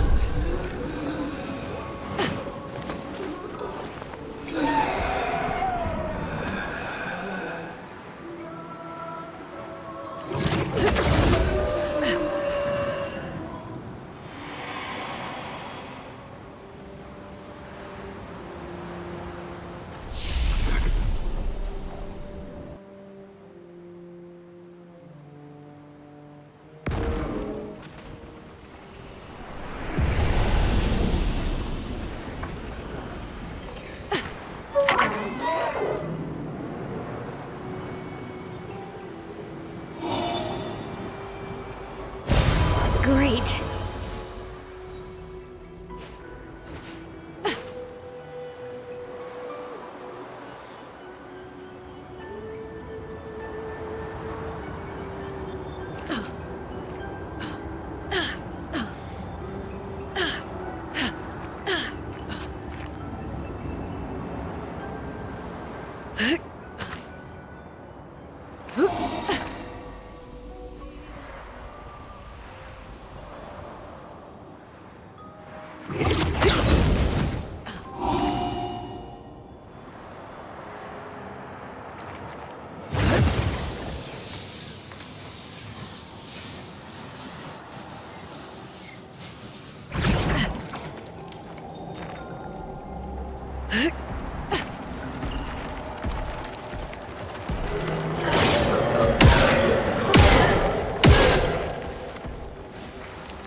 We here? All right, so up ahead, we're going to fight the mini-boss for the Perilous Parry Picto. And to do what I'm about to do here, you have to have a speed that's higher than 750, but less than 780. And I don't know what the number is. Right now, my speed is 783, given the build that I've done so far. But I know that if you're at 753, you're not fast enough. And I know at 783, where I am right now, you get 2 attacks. So if you want to be able to do what I'm doing here, which is basically just basic attack and then lightning dance, so that this mini boss never gets to fight you, you need to meet that magic number. And unfortunately, I don't know what it is. I wasn't able to do specific enough testing to find out what it is. So if you're building the way I am, then you'll have it. Otherwise, I know that 753 is too little. And I know 783 is enough to get 2 attacks. So it's got to be somewhere in between that range. Great.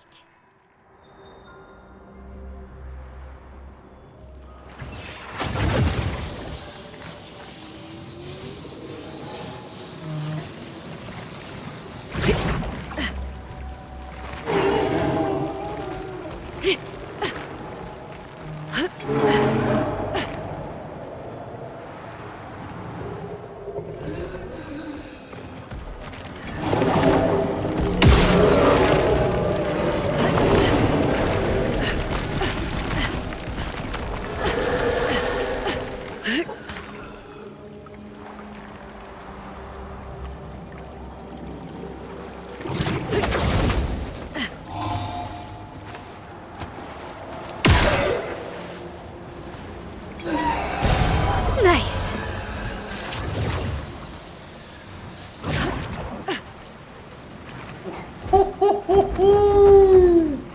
Flurry is over there. Ooh, but I sense something scary.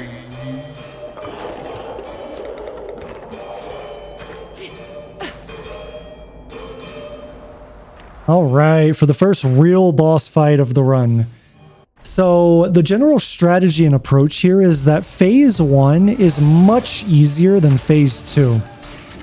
So the approach that I take is to spend all the time in phase 1 burning him down to right before he's going to push, and then prep for phase 2. And what we're going to do when we prep for phase 2 is just a standard combo. We want to make sure that we've got our stains from Elemental Trick, so that once he pushes, we can just go straight into phase 2, burn him with a lightning dance, and the fight is done. Now, the attacks that the LampMaster does in phase 1 are very easy to deal with. You'll see much of them here, but I can't control what he does, so there may be some things that you're not going to see.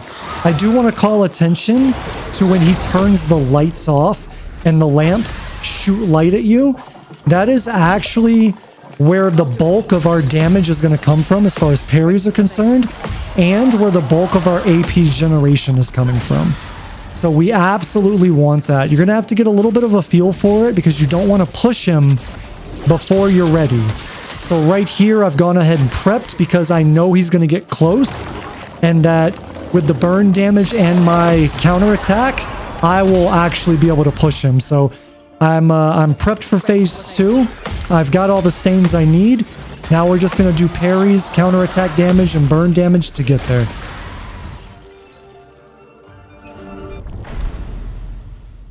Alright, so going into phase 2, as long as we've properly prepared ourselves, we'll only have to deal with 1 attack. And again, this 1 attack can be really any of his attacks. So you'll need to know how to deal with all of them. But you've only got to deal with 1 attack. Once that 1 attack is cleared, you've basically won the fight. You do lightning dance and the boss is done.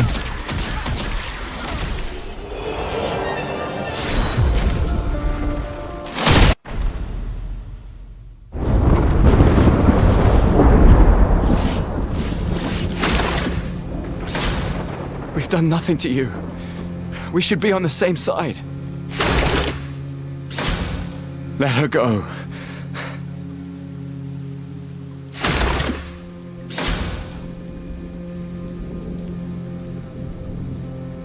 Something's going on up there. Esquie, get us up there! Fuck, fuck, fuck!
Alright, so before we leave, there is a bit of prep I need to do. I need to prep Maelle and I need to prep Verso.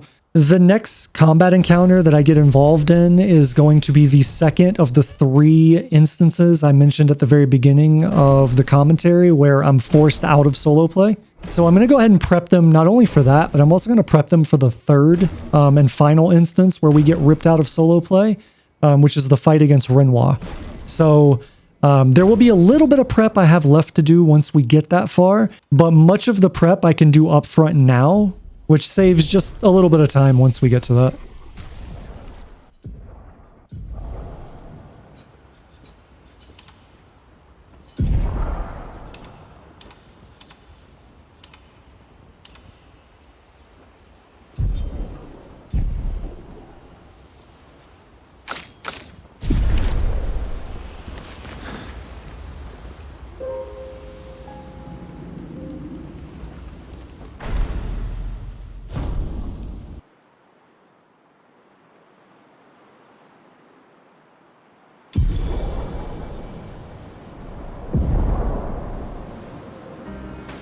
Okay, so before we head to the next encounter and continue on with the main story, I'm going to deviate here just a little bit, and we're going to go over to the Dark Shore so I can pick up Dead Energy 1. Now, I already have Dead Energy 2, and in case you weren't tracking before, Dead Energy 2 gives you 3 AP whenever an enemy dies.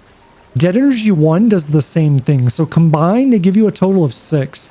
This is going to be very, very, very important when I get to the next and final XP grind that I have to do for the run, which is basically from level 30-ish until 60. So make sure you do not skip out on picking this up if you are using this as your guide for your playthrough. This is very, very important. You need Dead Energy 1 and 2 to make the most out of the XP grind that we're going to do later on.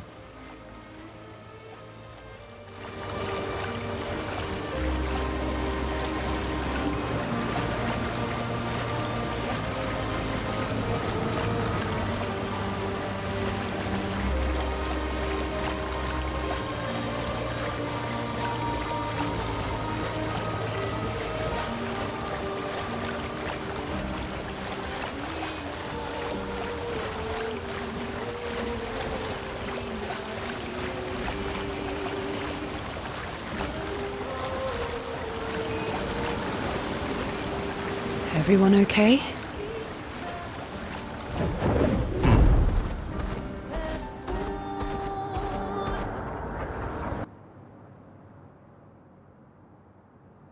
Alright, so here's our encounter where we're going to be pulled out of solo play. Now, this is a very, very consistent fight, and it'll always happen the same way. The enemy may not always attack the same person, but he will always do the same attack to start. You'll just want to parry that. And then after that, I use Verso to mark, and then I skip the next turn, because that will always force this enemy to do a gradient attack. And it's very easy to parry the gradient, and that will finish him off. And that's the fight. Any other tricks we should know?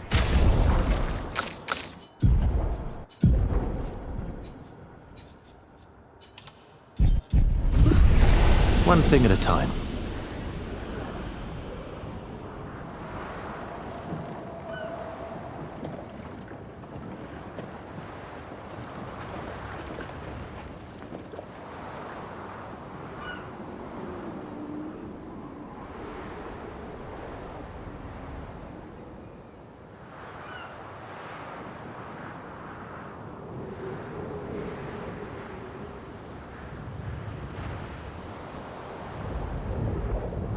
These are all expeditions? A single never will take out most of them. Is it still around? I've only seen it once. So unfortunately up ahead here, I thought I had enough room to squeeze by and I didn't. Thankfully, because of the build that I have, I'll always get first strike and another turn. So I'll always have 2 turns, which will be enough for me to escape basically anything. So not a big deal.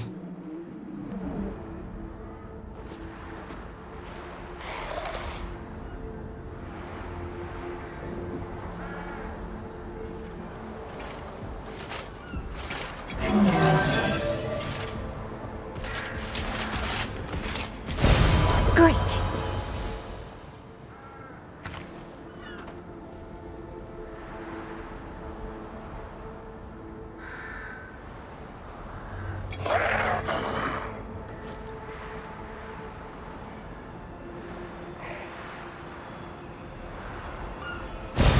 Perfect.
Great.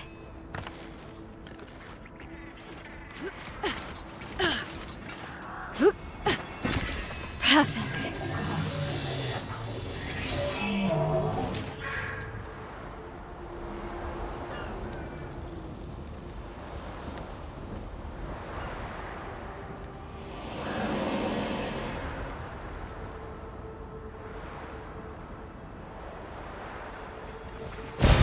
Oh, lovely.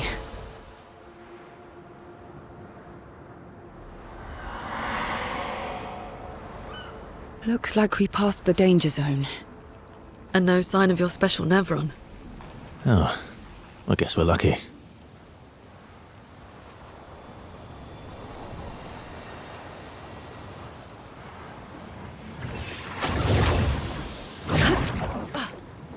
Oh, mamma, vi finna gå mil,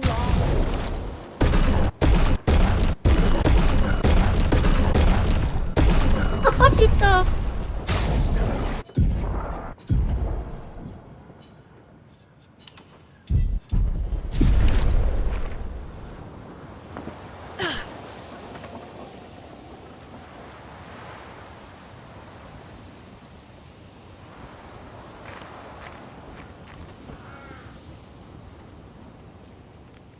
All right, so for the Dualliste, phase 1 anyways, not much to talk to here. It's just basically playing for combo. surge!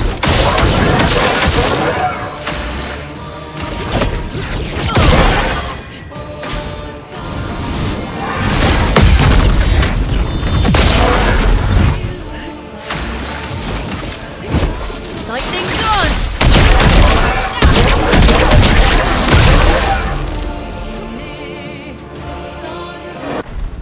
Alright, so for phase 2, this first attack is 100% consistent. This will always happen.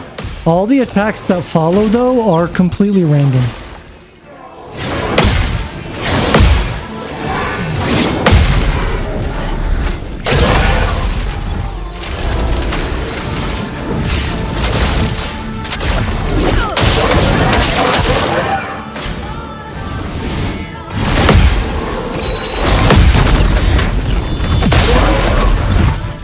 Now's our chance.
Interesting.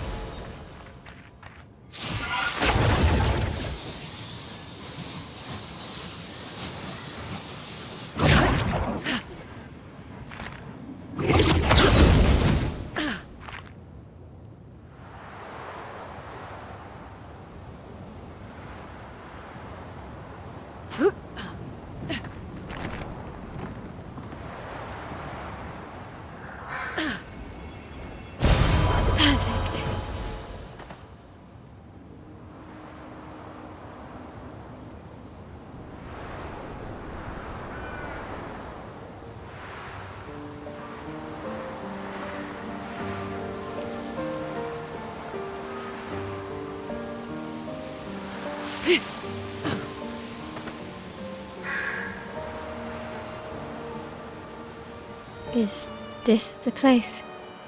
Yeah.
How far to Monoco station? With Esquie? Oh, should be quick. Perfect.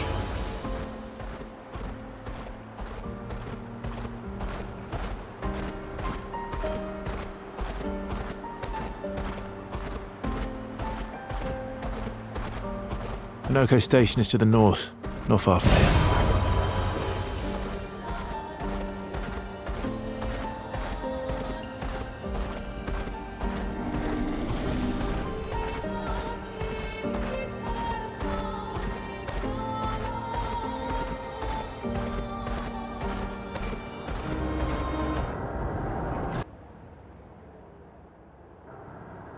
Follow the tracks. They'll lead us to Monoco. A train. Gustave would have liked to see that. Is it true before the fracture, Lumiere had trains running throughout the continent? Always running late, but here we are. Monoco Station. Is that a Grundis? I knew it! They're real too!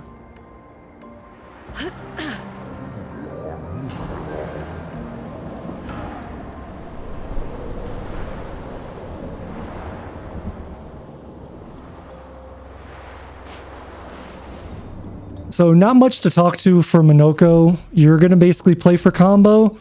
The very first attack he does is completely randomized, so you do need to know how to deal with all of them. But once you deal with that first attack, the fight should be done because you should be able to get your combo off.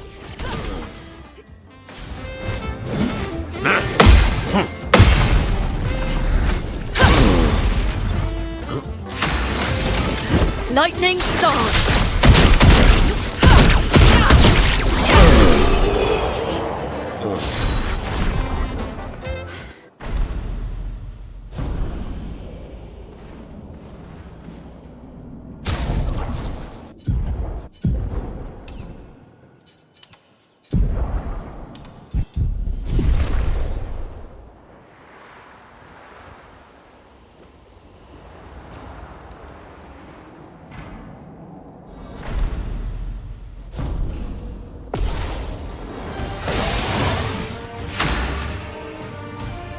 Verso, why aren't you using gradient attacks?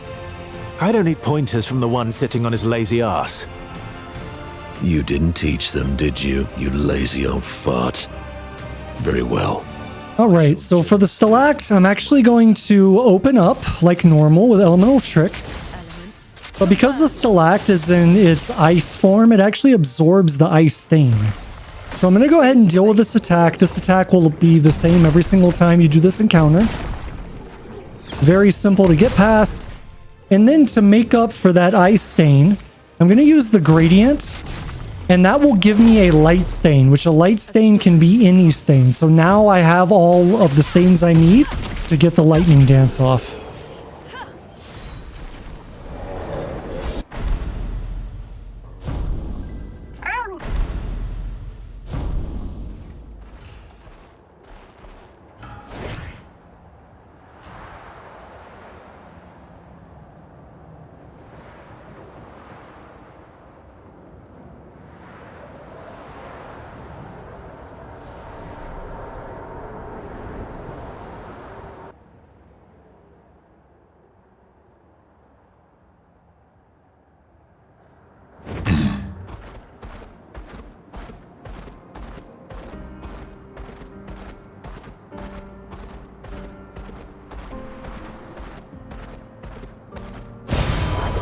So I'm going to take a quick detour here to go over to a vendor to pick up the ponytail cosmetic for Lune.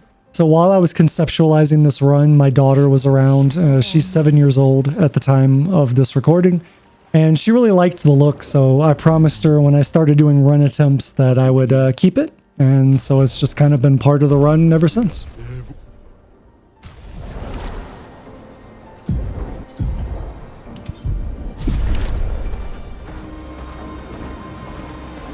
Swimsuit on!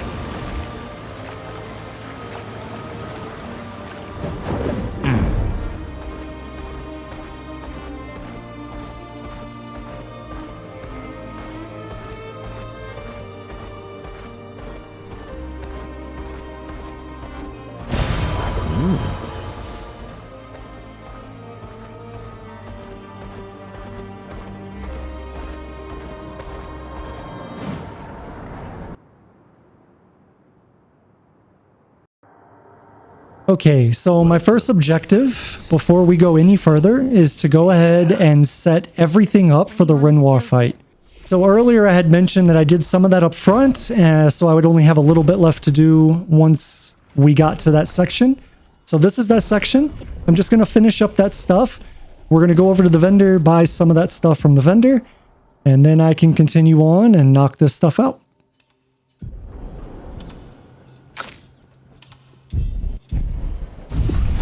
Just Nevrons.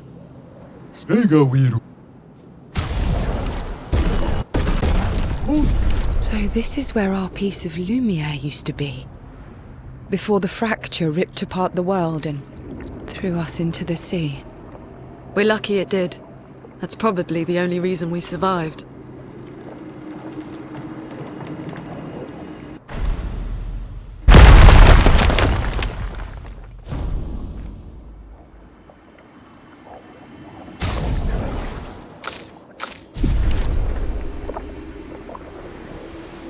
Friends, I beg your forgiveness for landing us in this quagmire.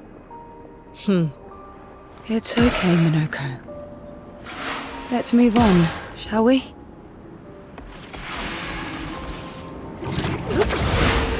How exactly did our piece of Lumiere end up on an island when the rest of the city is here? One of the great mysteries. I wish we had more time. There's so much to study here.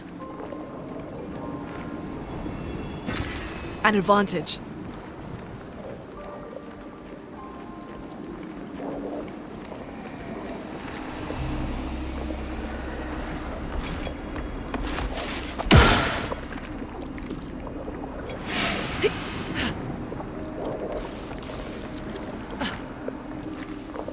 So, Monoco, what was life like before the fracture? The world was smaller and cozier, livelier. There were many more of us Gestrals back then. The fracture tore our villages apart. Only a fraction of a fraction survived. Our forests are filled with Gestrals awaiting rebirth.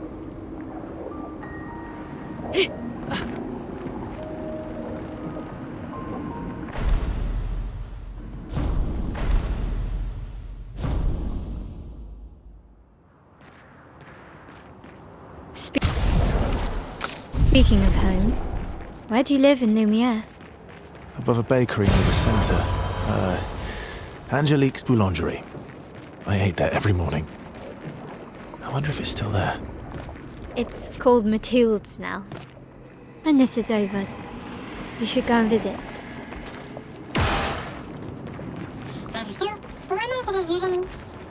I never said there was treasure. So I do have a fight up ahead that I can't skip. But because of the way that I set everything up when we first came in here, I'll be able to take out these enemies without them ever attacking me. So the strategy to do that is we're going to leverage dead energy and mark shots. We're just going to shoot this one on the left till I'm out of AP, and then I'm going to go in for a basic attack. That'll take care of that one. Then I'm going to shoot this one until I get to 5 AP, and then I'll do a pierce, and that should take care of this one.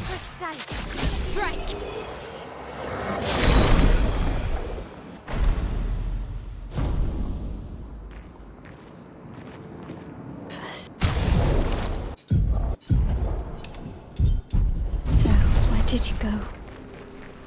I need to find Lune and Ciel, quickly.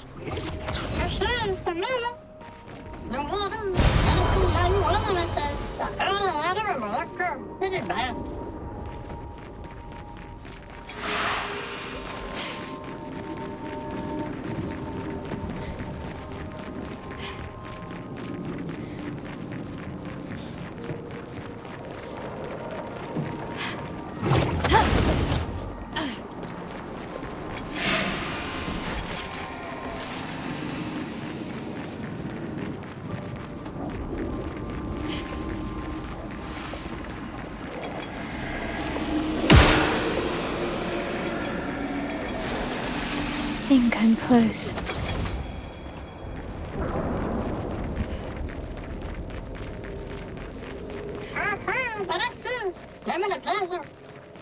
This manor's intact. Why does it feel so familiar? I know this place.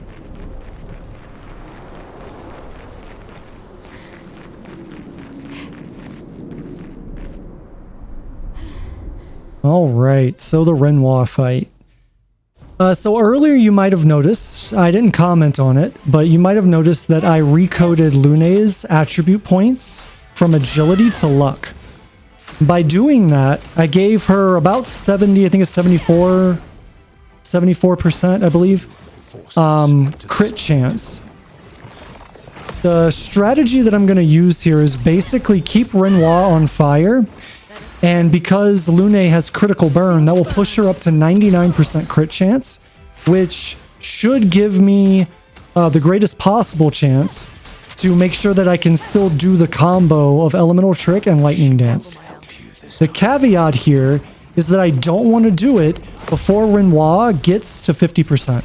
I want to do it when he's like right about to be at 50%, ideally, and not past 50%. Because at 50%, he'll summon petals, and after a few turns, those petals will heal him back up.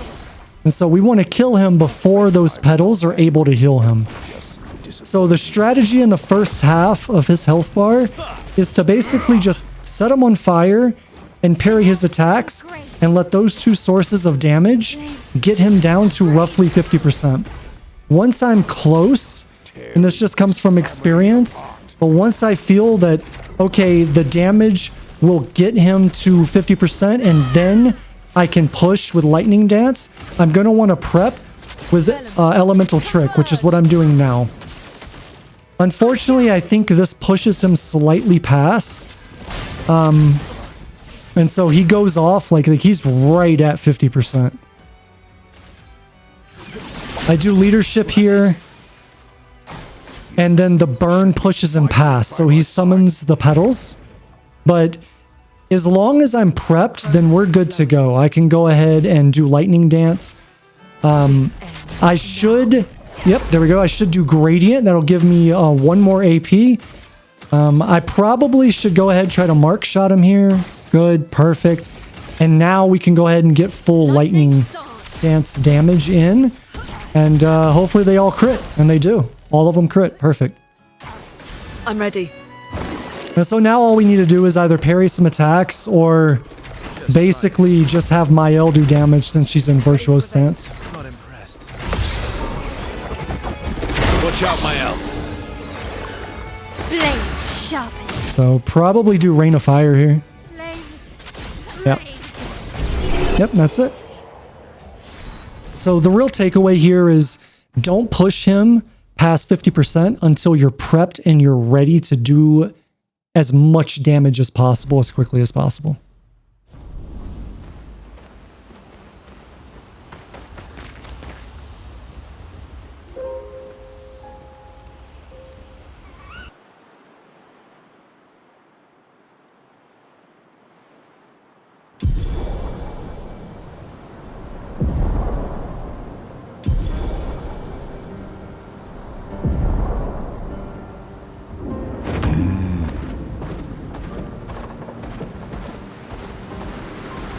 Time for swim.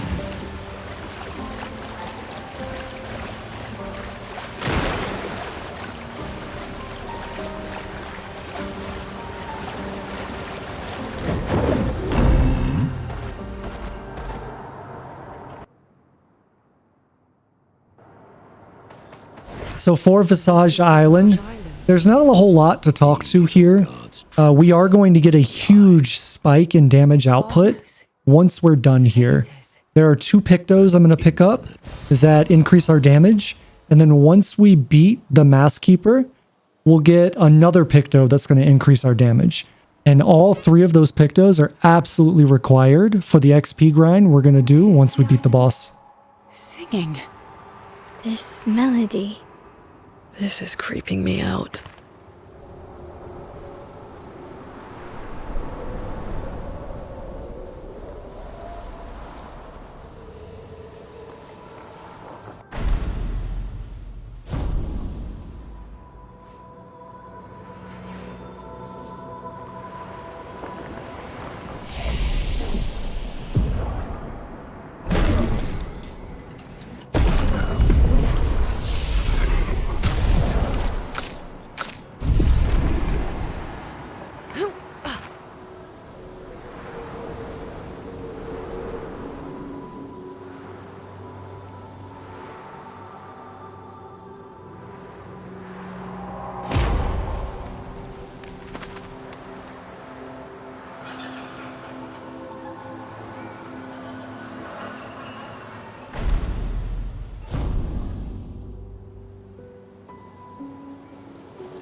They seem so joyful.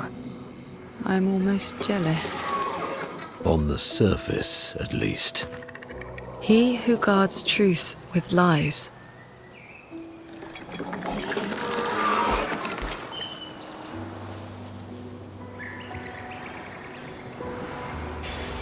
Nice.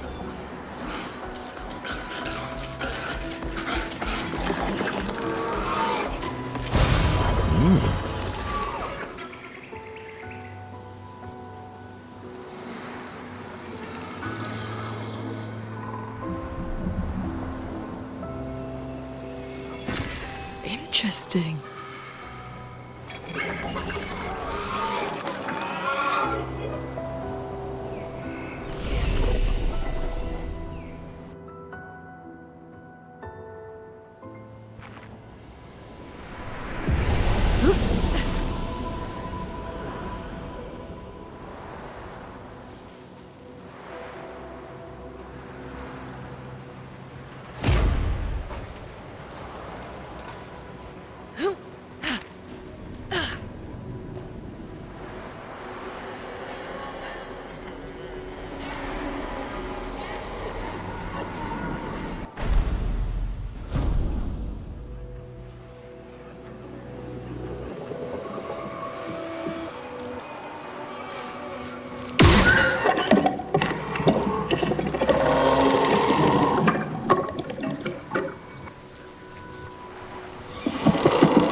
I know they're Nevrons, but witnessing the sorrow of others, I can't help but feel for them.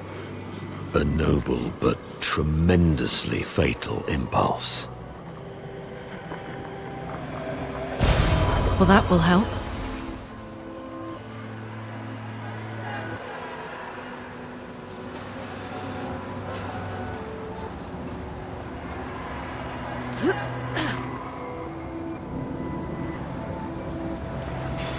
Good stuff.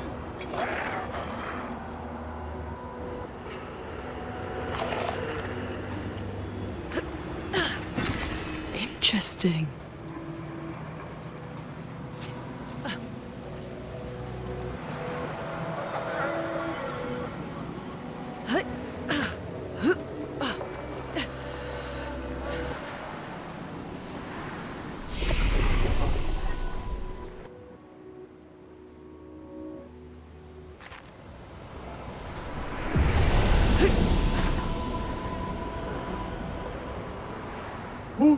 위로?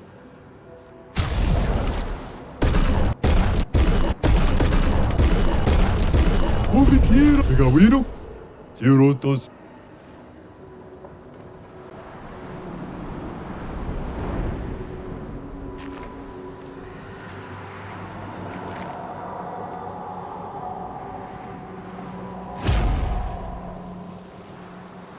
These masks feel ominous.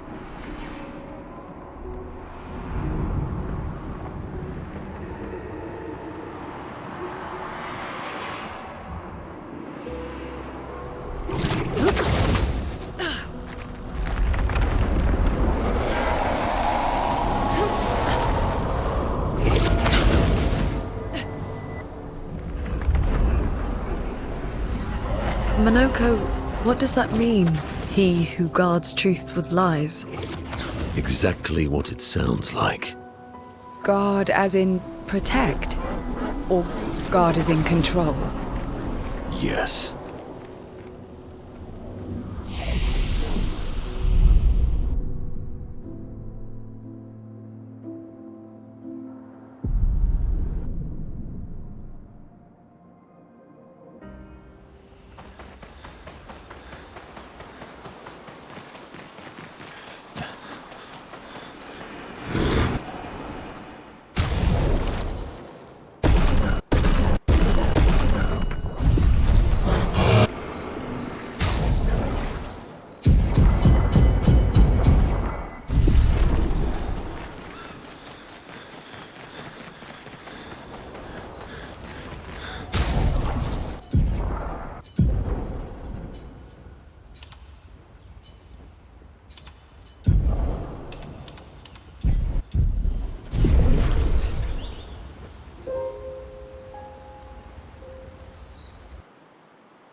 Okay, so for the Mask Keeper, we have 2 distinct phases, and on the second phase, there are 2 phases within that phase. So for the first phase, where we're fighting Visage, basically we're just going to go for combo, and that will leave us with a little bit of life left on this phase. And so what we're going to do then is we're going to basically set him on fire and allow the damage to push him, so that I get to attack first going into phase 2. Lightning dance!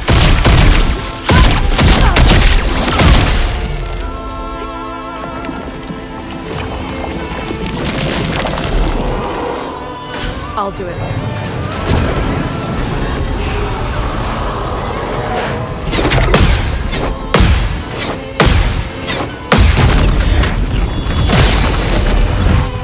The elements dance.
Okay, so for phase 2, it's going to be very similar to the Renoir fight.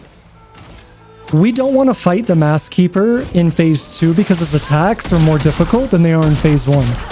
So what we want to do is we just want to skip all of phase 2. But to do that, I need to do enough damage to get him low enough and then prep him for that final combo to burn him all the way down to 0. Unfortunately, in this phase, the masks will heal him. So there's a bit of a gamble that you have to play with. And I think that happens to me here. Like, I go to prep for Lightning Dance using Elemental Trick, and right after I do Elemental Trick, he gets healed up. So let's see if that happens. I'm pretty sure that's what happened here.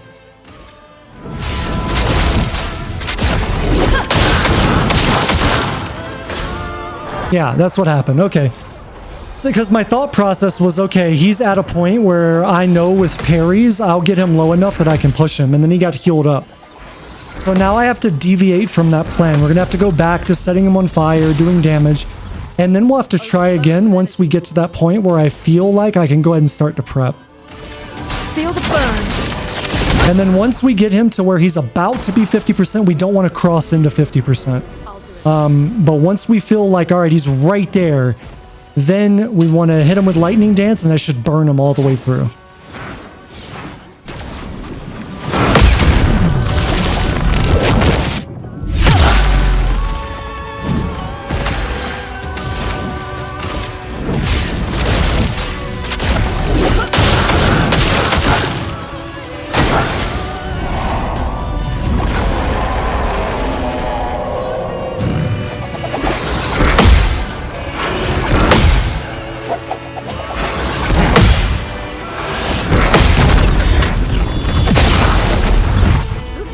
So now, because he's so close to 50%, I cannot counterattack this. So I'm going to have to dodge all of these. Because if I counterattack that, it likely pushes him past 50.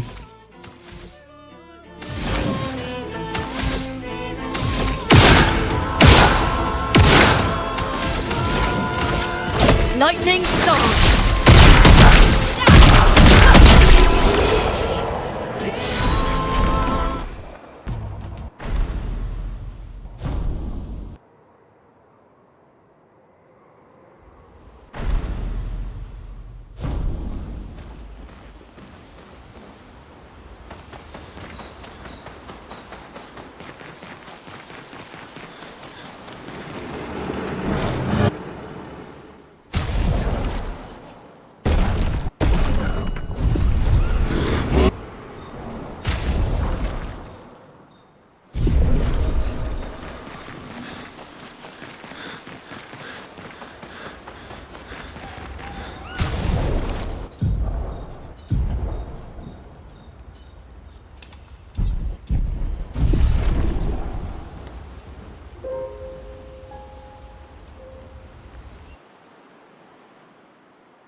All right, so now that we're done with Visage Island, as I mentioned earlier, we're going to head back and we're going to do the XP grind.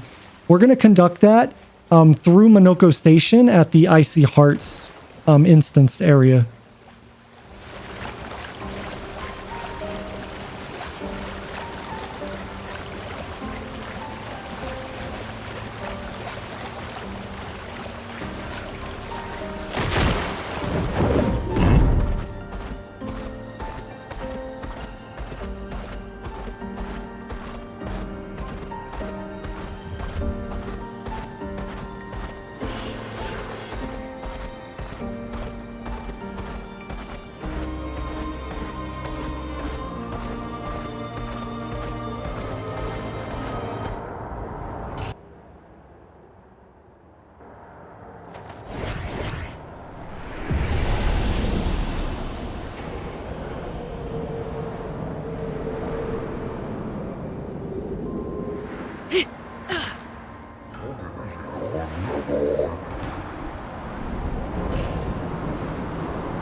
Good stuff.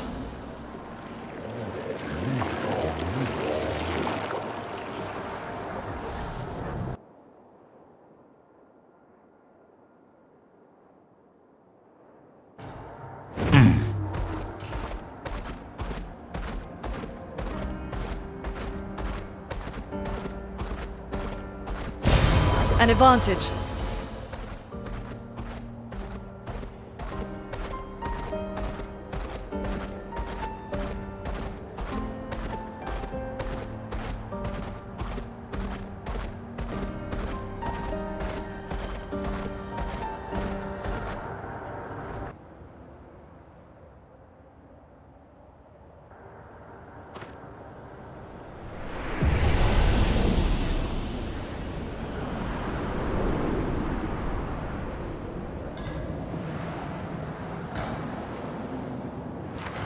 Brings back memories.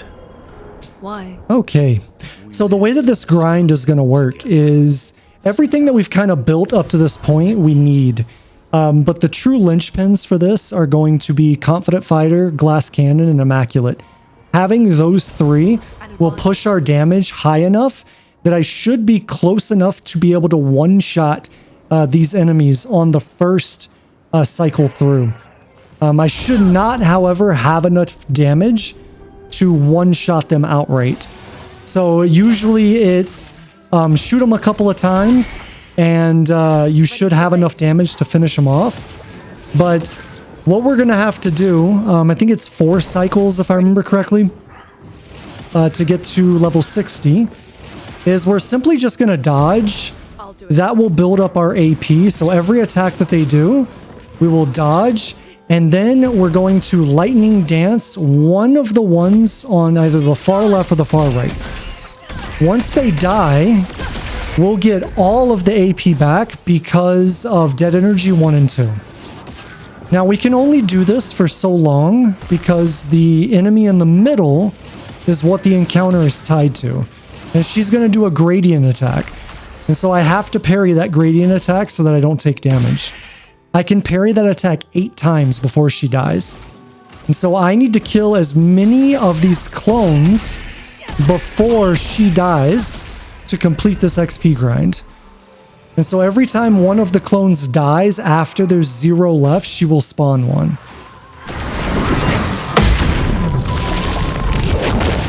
So what you're going to see now is I'm going to enter into that cycle where I'm trying to do enough damage to kill this thing in one hit. Unfortunately, to do that, you have to really rely on getting good damage off of your shots. So like you need a mark shot to, like you need, I think it's 2 mark shots to hit, which you're only going to get 3 shots anyways. So the odds of you being able to kill this outright are very, very, very slim. But once we complete this XP grind for the first cycle, takes about 8 minutes or so, then I will shoot up 2 million XP, and then we'll have enough damage that I don't need to do anything anymore, but just do lightning dance, and it will make this go a little bit faster. So that's what you're going to see here, and that's what you're going to see for all the other cycles. So once we're done with this, we'll get our XP, we'll go back to the flag, we will put in our attribute points, and then I will rest to respawn these enemies, and then cycle back and do it again. And like I said earlier, I think I do that 4 times to reach level 60.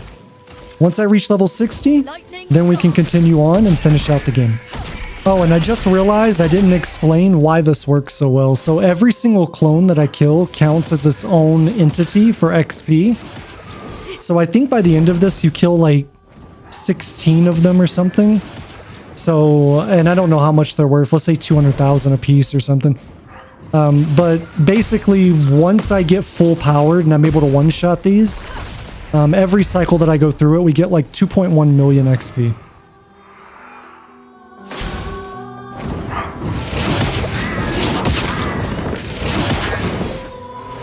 Now's our chance.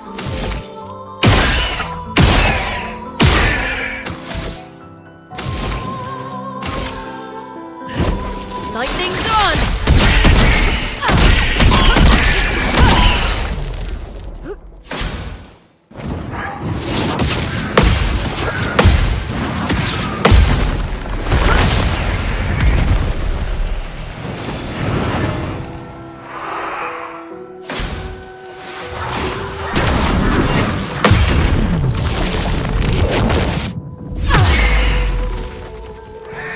Overflowing with energy.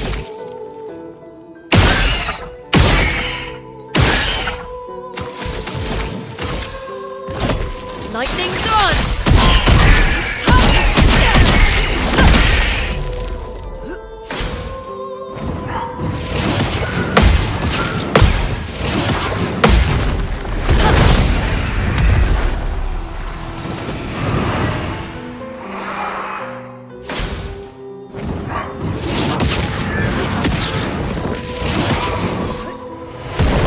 I'm ready.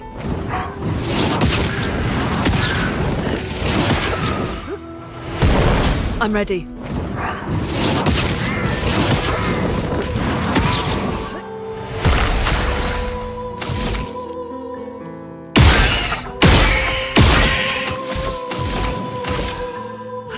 Lightning dance!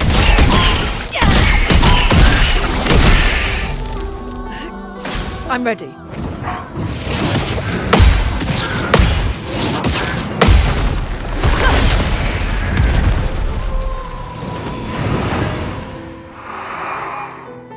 I'm ready.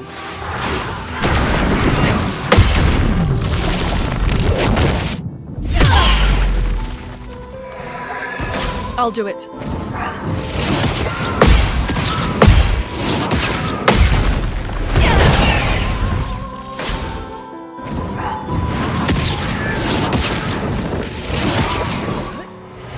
Elements dance.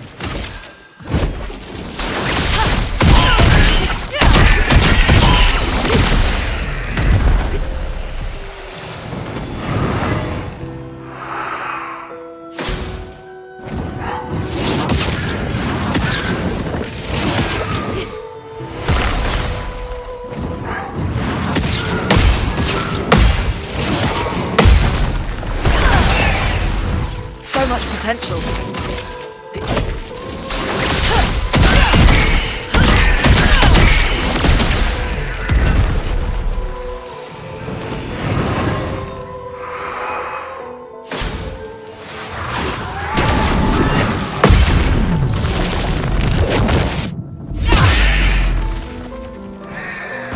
I'll do it.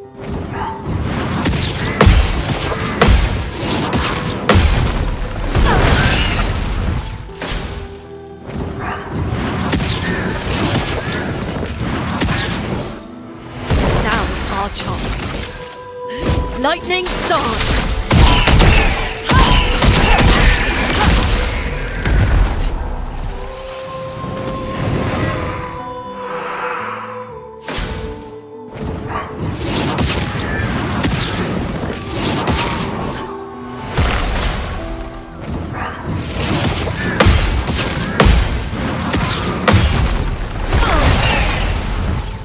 Ready to evade.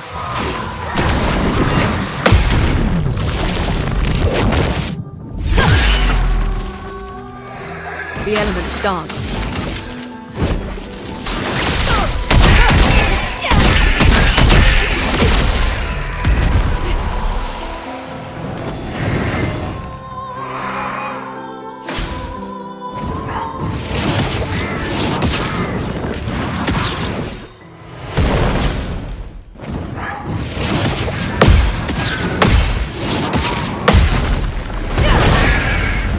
Let the ink flow. Lightning, dance!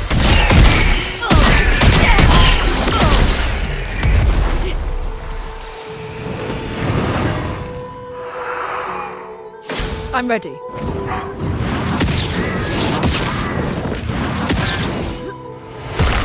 Ready to evade.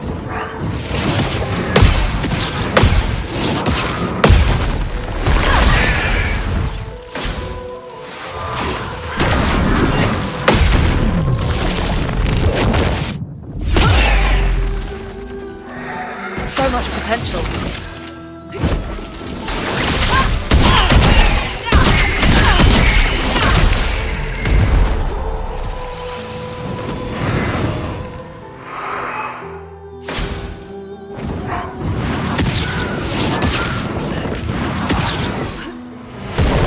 Ready to evade.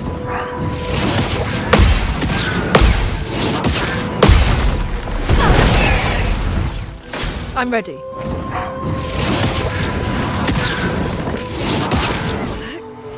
A storm is coming.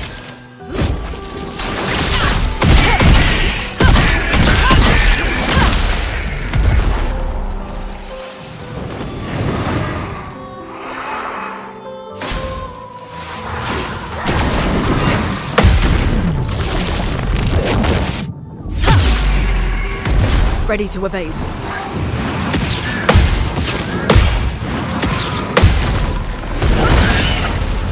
Now's our chance. Lightning dance!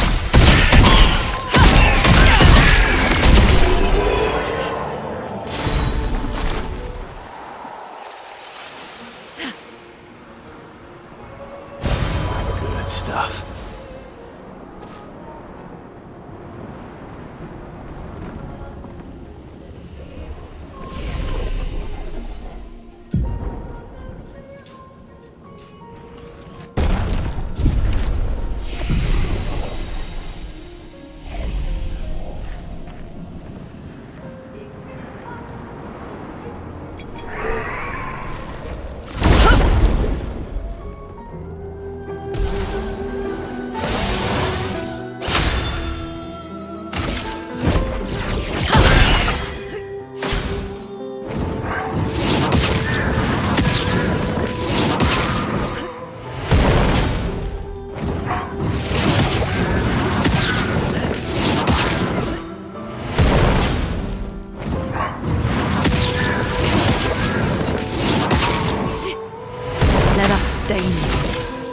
Lightning dance!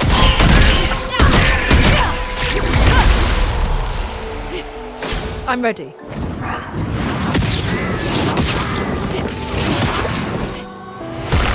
I'll do it.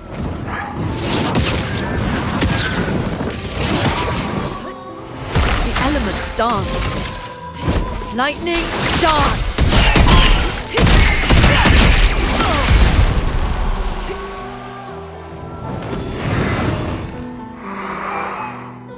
I'm ready.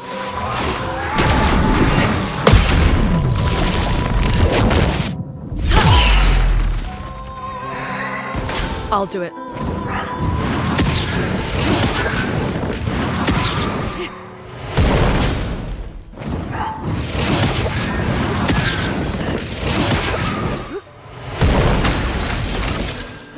Lightning dance!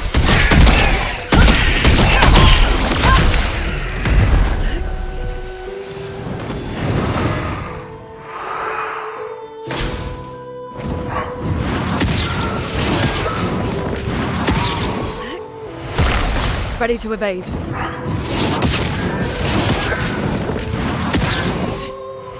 Now's our chance. Lightning dance!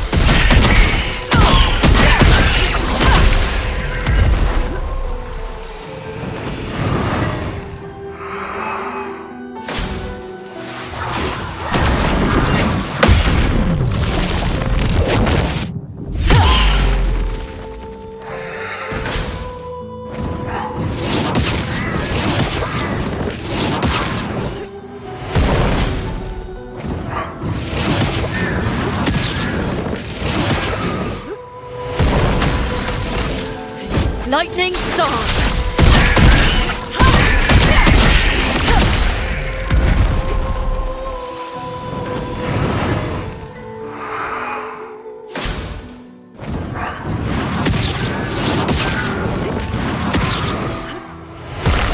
I'm ready.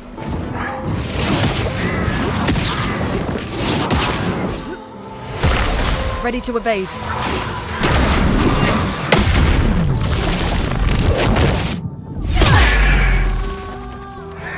Now is our chance.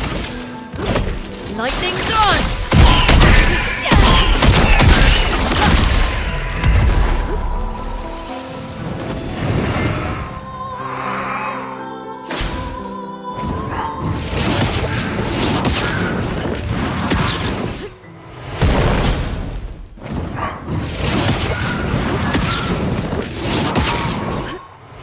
Overflowing with energy.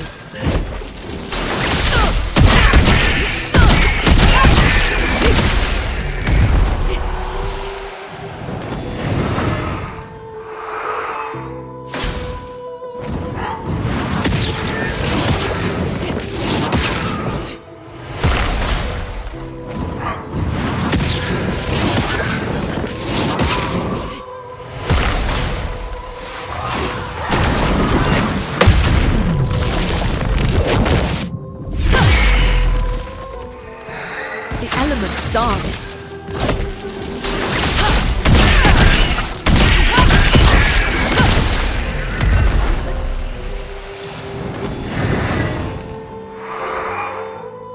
I'm ready.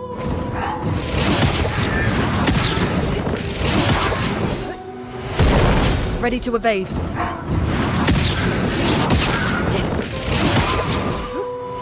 The elements dance.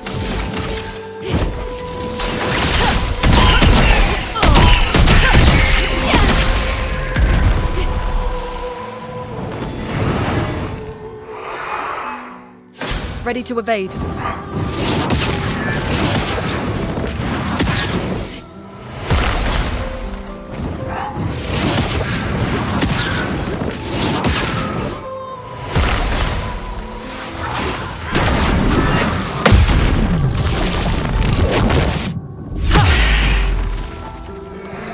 So much potential.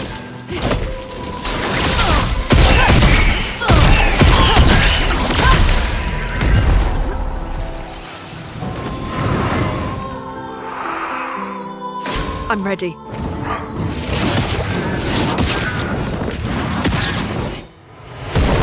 Ready to evade.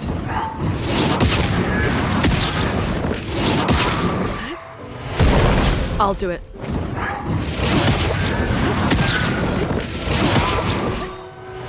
The elements dance. Lightning dance!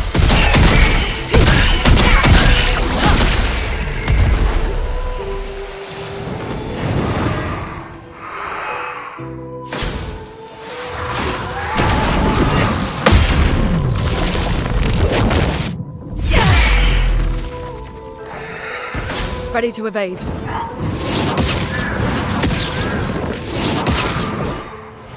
Now is our chance.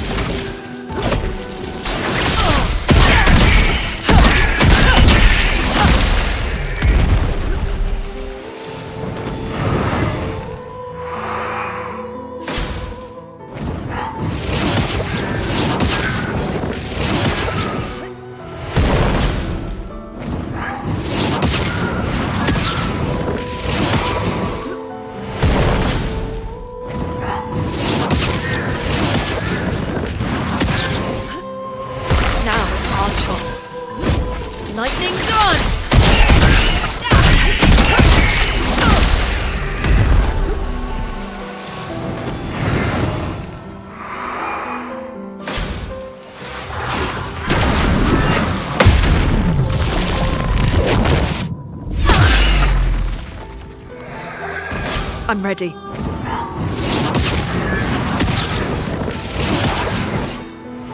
A storm is coming.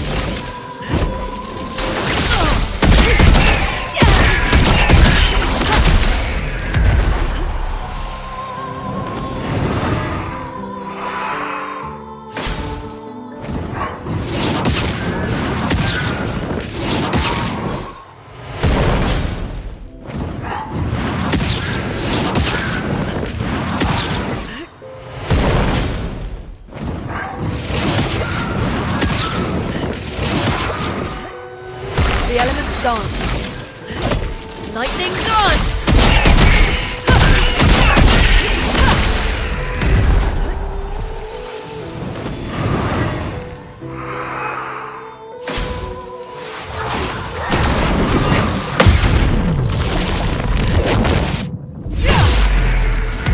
I'm ready.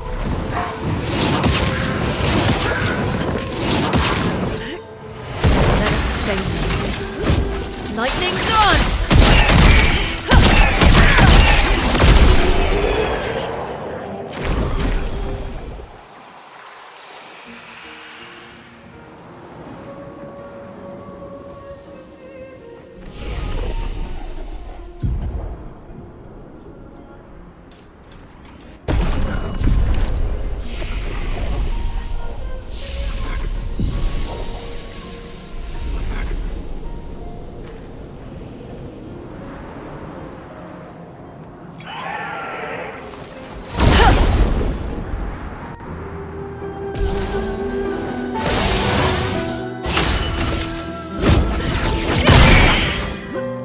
I'm ready.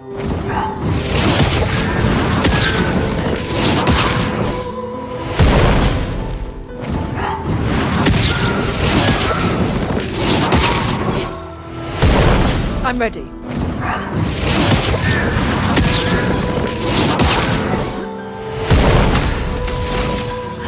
Lightning dance!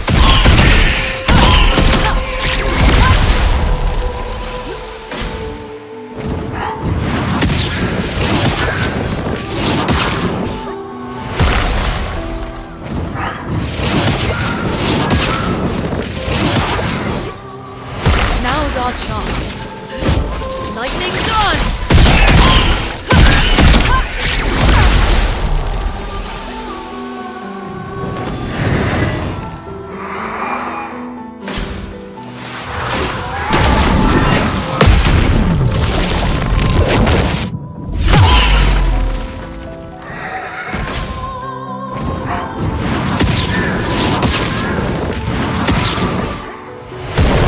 Ready to evade.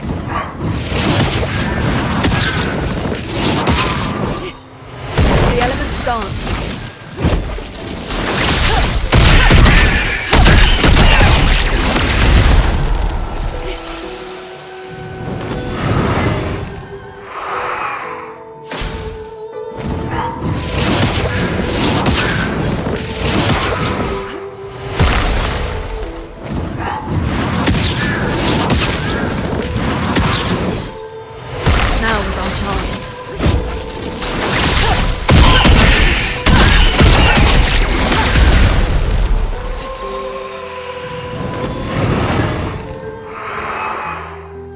I'll do it.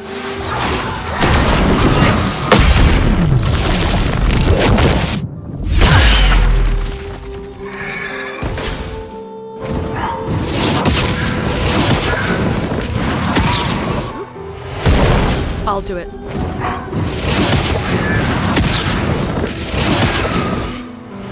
Overflowing with energy. Lightning dance!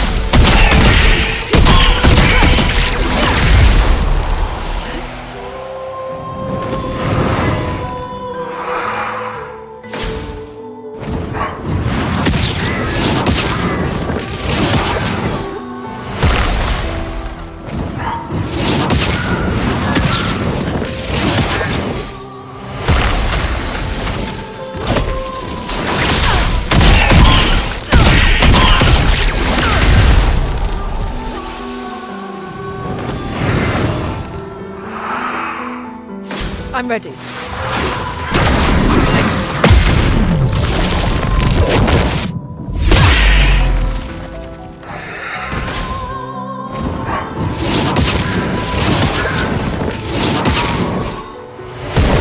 Ready to evade.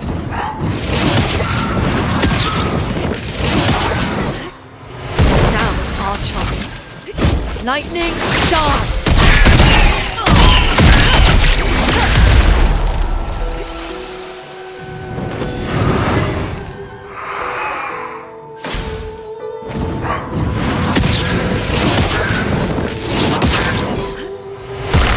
I'll do it.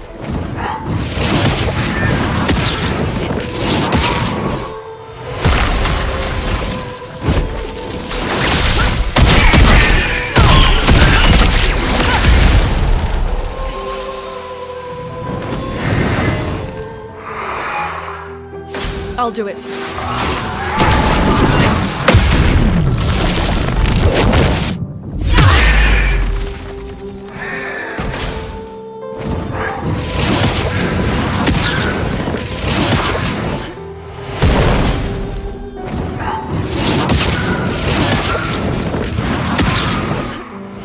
The elements dance.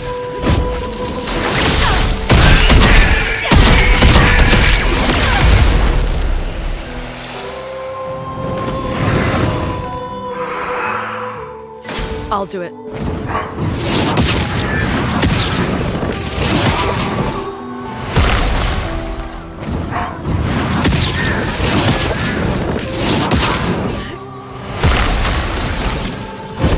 Lightning dance!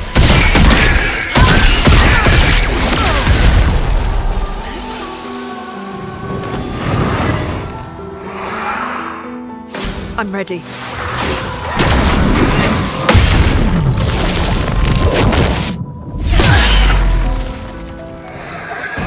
I'm ready.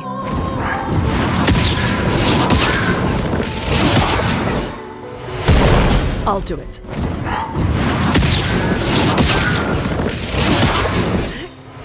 The elements dance.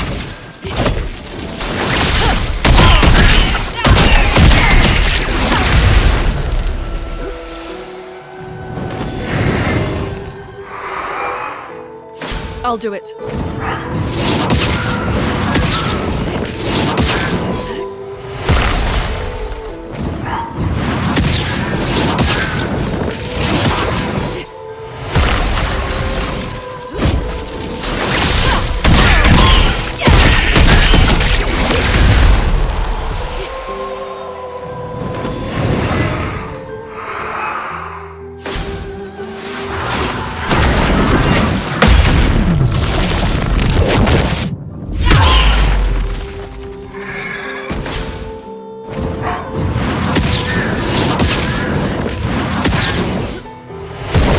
Ready to evade.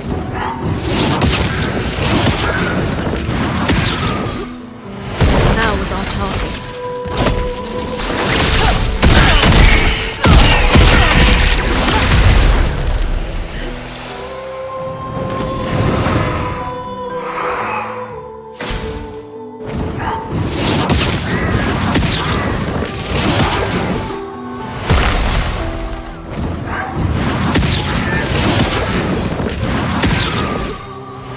Let us stain him.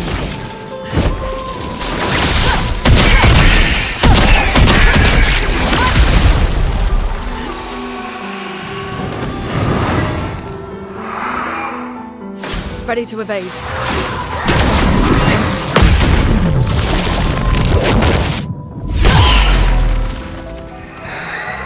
I'll do it.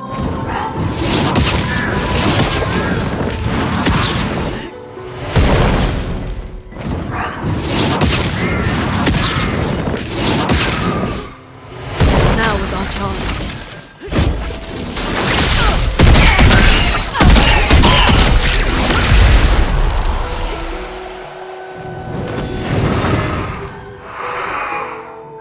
I'm ready.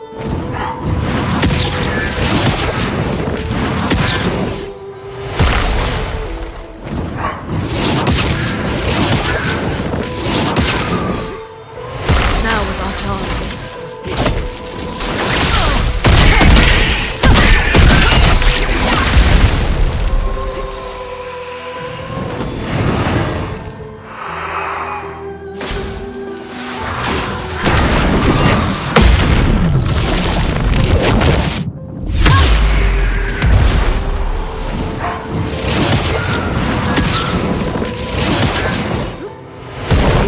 dance.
Lightning dance!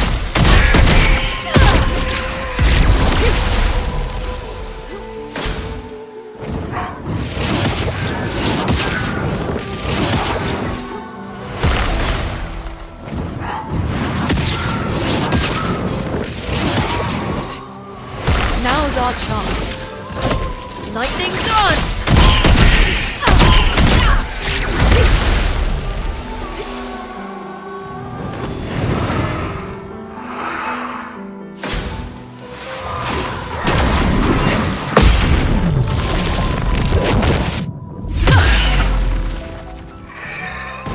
Ready to evade.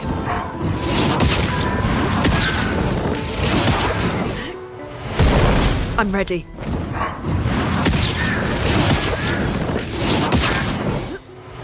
The elements dance.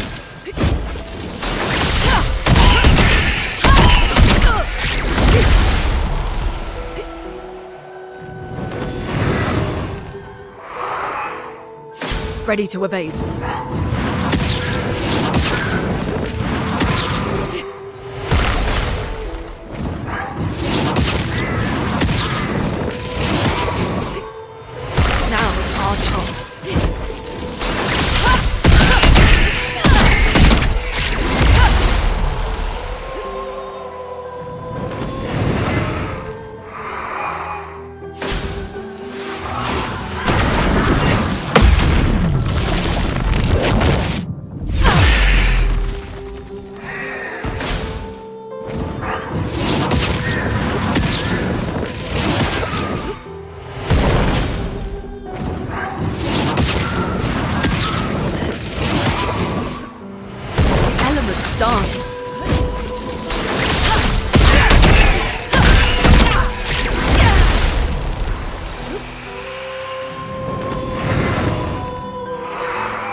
Lightning dance!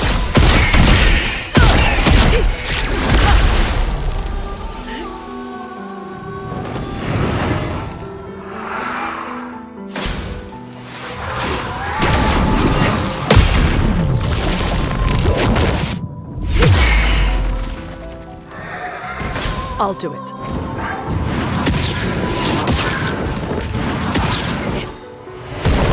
I'm ready.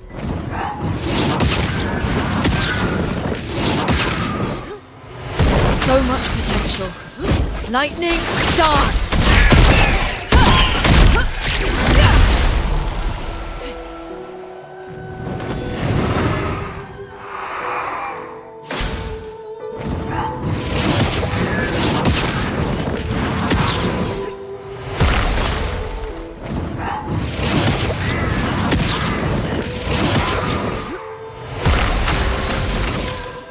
Lightning dance!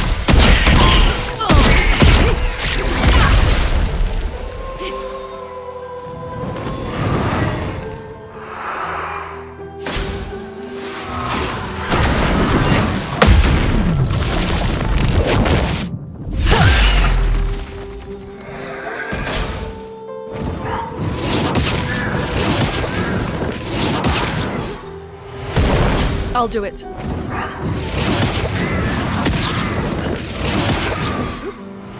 Overflowing with energy. Lightning dance!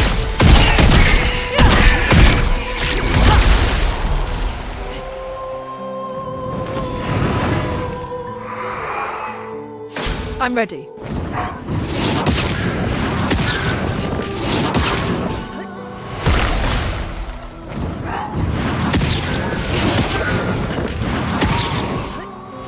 Now is our chance. Lightning dance!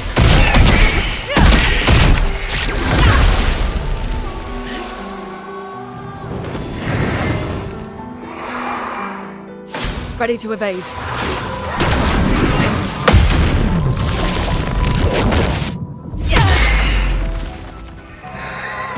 I'll do it.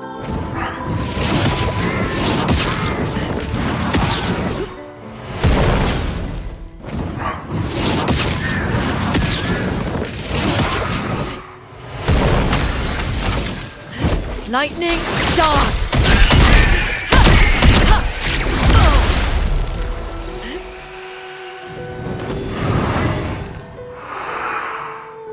I'll do it.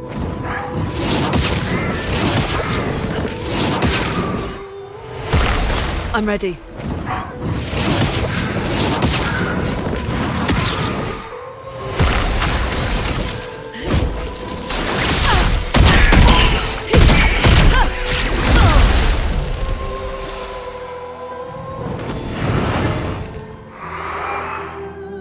I'll do it.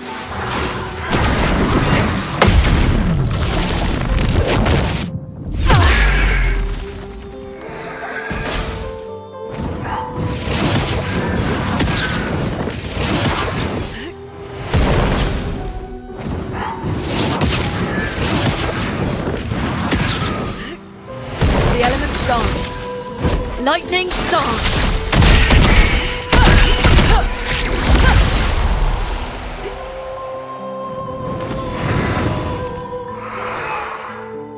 I'm ready.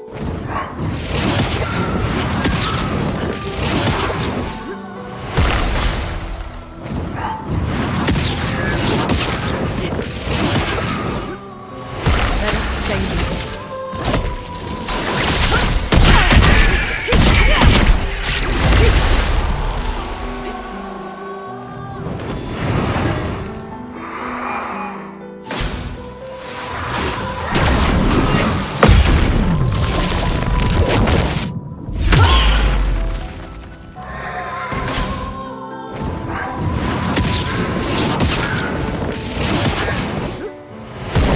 I'm ready.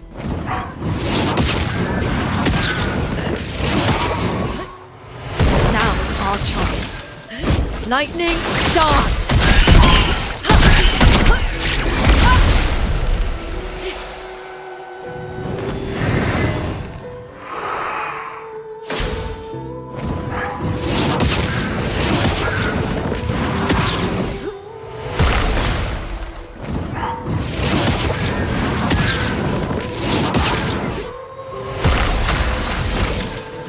Lightning dance!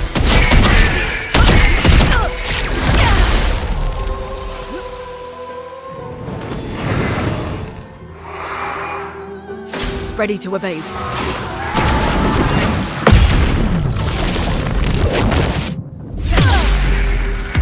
I'm ready.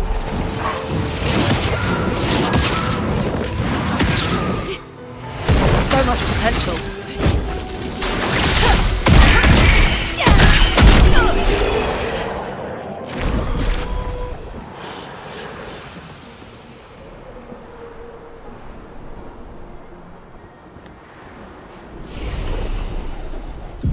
All right, so we are finally done with the XP grind. That is the last XP grind of the run.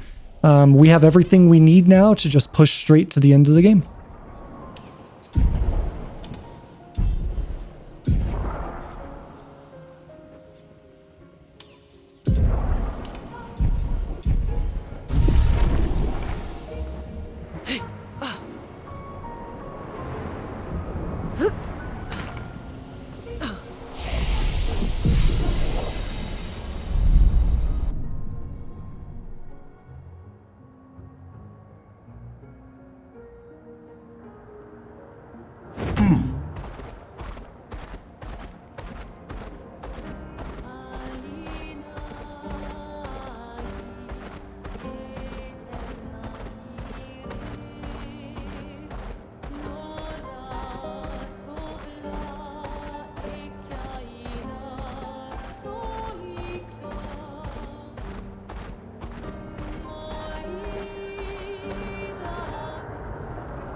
Time for swim.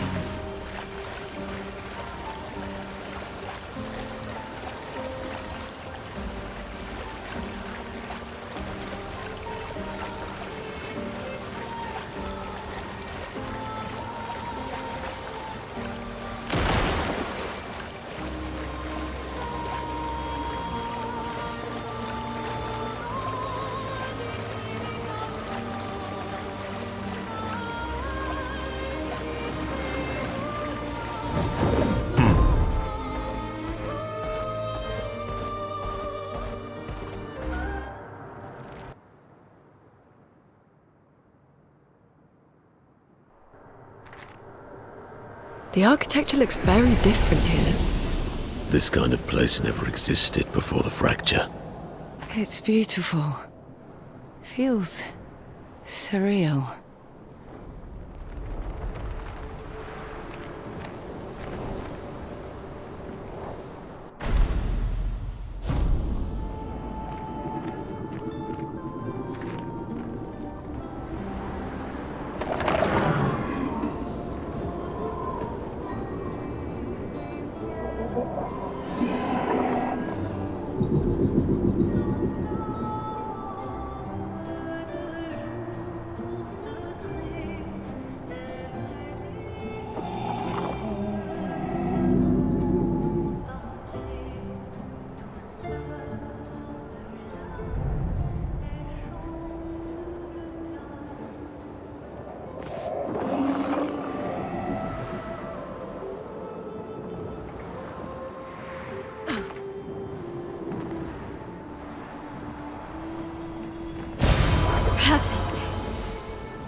Don't look at her for too long or you'll go insane. I've seen people jumping off a cliff just from looking at her. It is mesmerizing. This dance feels familiar. This is kind of dancing towards a Lumiere. I don't think so. Never seen it.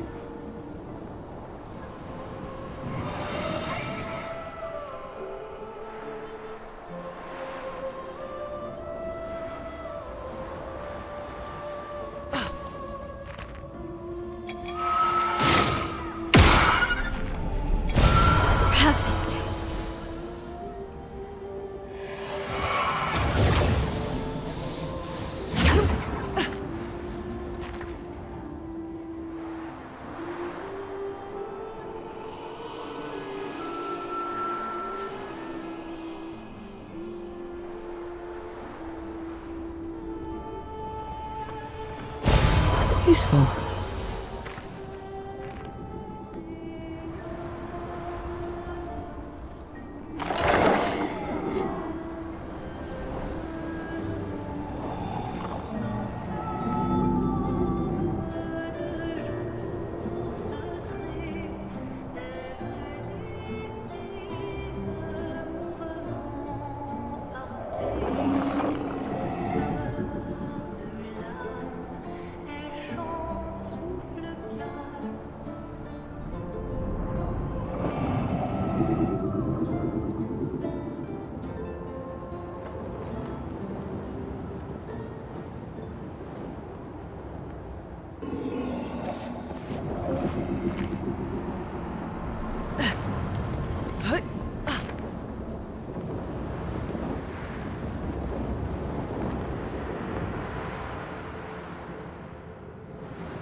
Nice.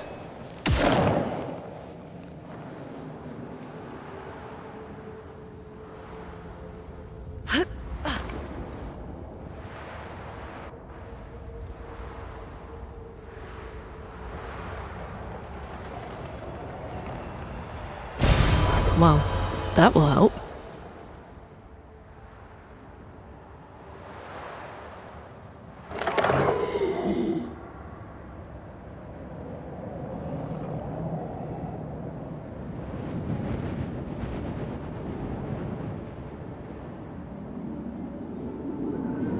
This place is huge. Thank Expedition 67 for destroying a lot of the walls to get further. Couldn't progress without that. Feels like home.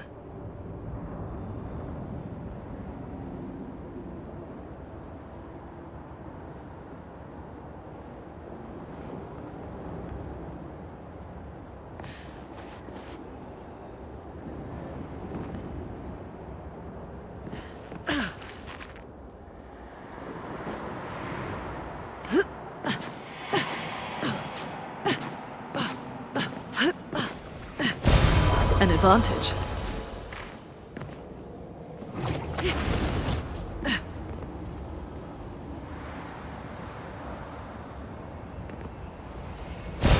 Good stuff.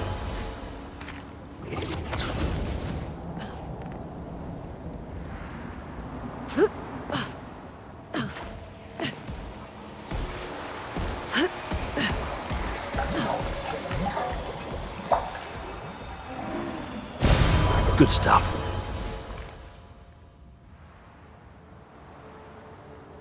What's that? The tissue. It works for Sirene. So he creates all of that for her. We should take it out. It will definitely be an advantage against Sirene.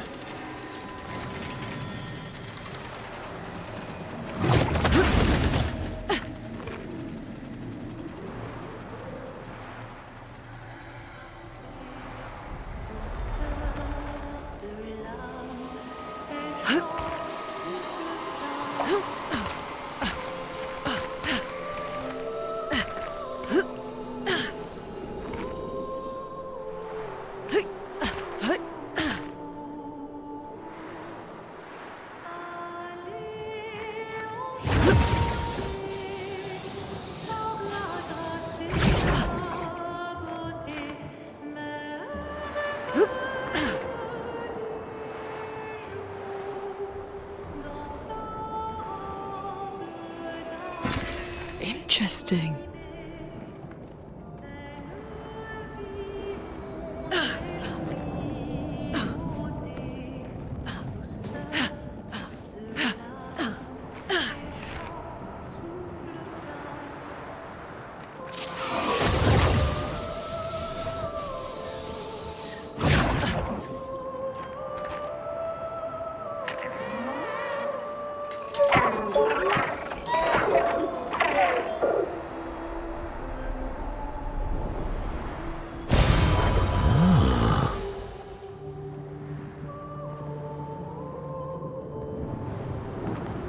Naru ave mi.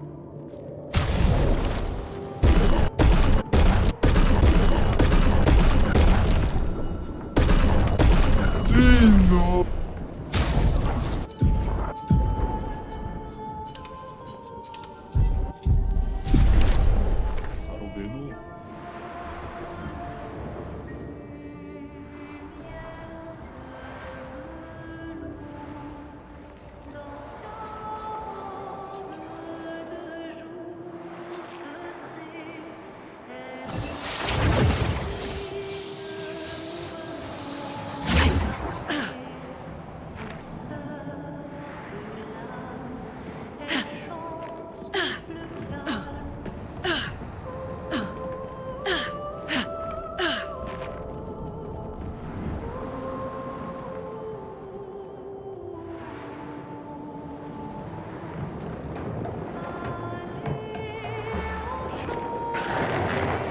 Alright, so Glissando, very straightforward, simple fight. My approach here is to do a basic attack to build AP, and then we're going to do Lightning Dance after that, we will just parry or counterattack whatever he does.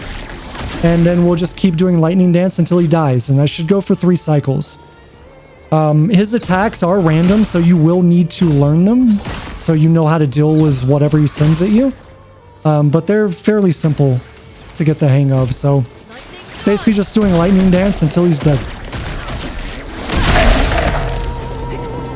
I'm ready.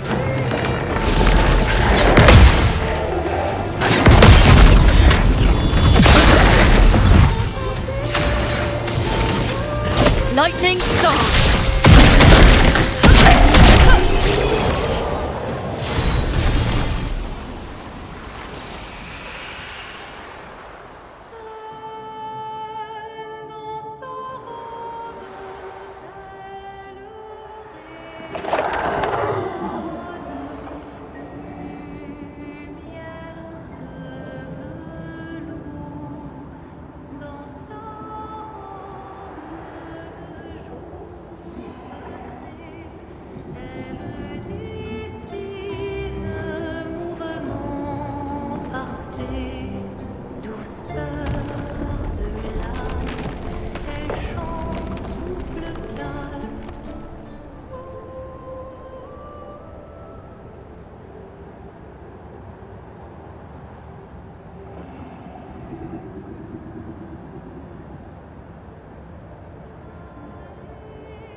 We're finally there.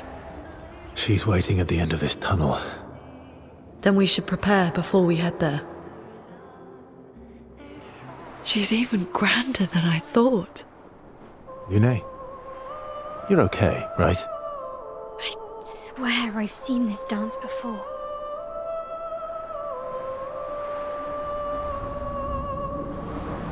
Okay, so for the Sirene fight, this one is so ridiculously simple to explain because all you're going to do is copy exactly what I do. The reason for that is because she has 3 different phases, and each of those phases starts with an attack. And because of the breakpoints in damage and the damage that I output, those breakpoints and phase pushes will always happen the same way every time. So for example, right now she's been pushed into phase 2. So she's always going to start phase 2 with this attack when it's her turn to attack. And then coming out of this attack, we're going to push her into phase 3. And she'll do the same thing, where she'll do another attack that she always begins phase 3 with. And then coming out of that, we'll kill her. So if you follow exactly what I do here, and you have the same build I do, this will happen the same way every single time, 100% of the time. So unfortunately, there's nothing for me to explain here, because this is what happens every single time. Chrome is flowing.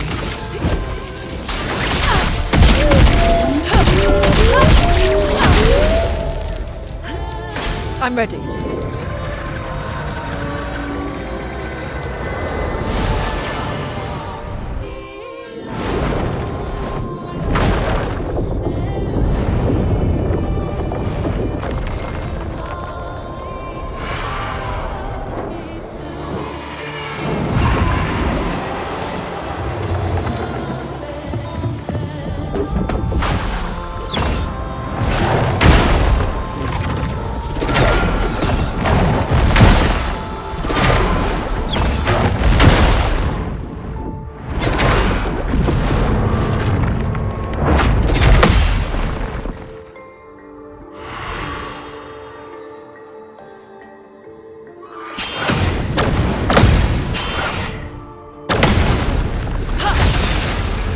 Now was our chance.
Wow. I drank too much last night. I can't remember a thing. You clean me out, mes amis. You bunch of drunks.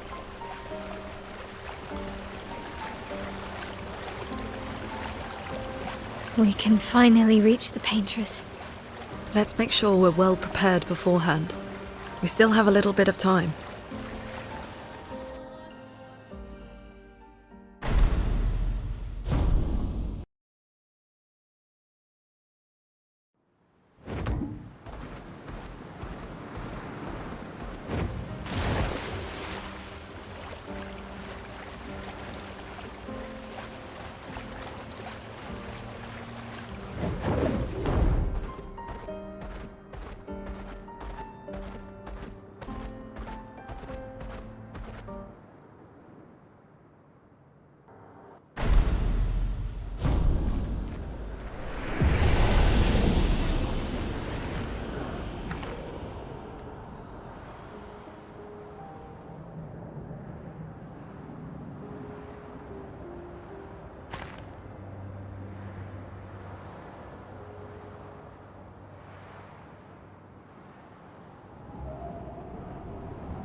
Let the ink flow.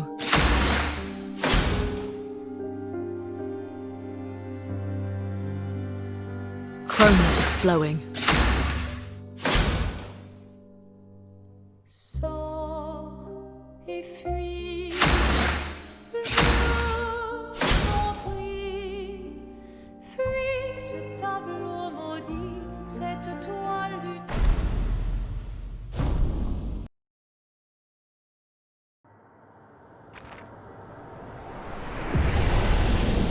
We are inside the monolith?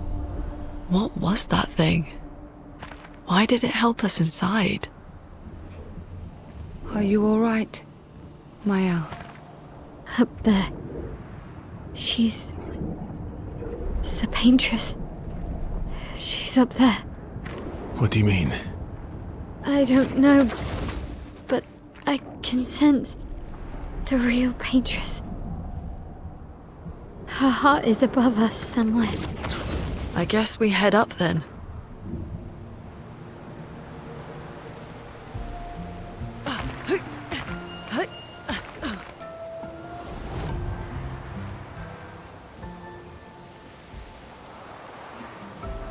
Vaso, what was that?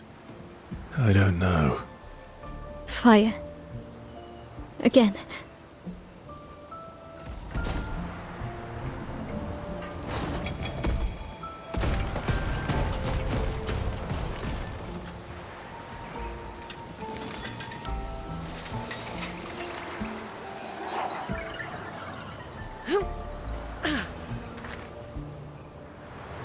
Again. Mm-hmm. Teaching her children to paint, huh?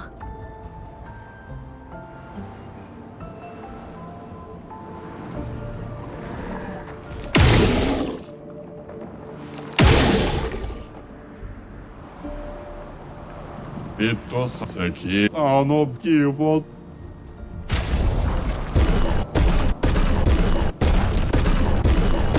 Kuro?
Ow, wow.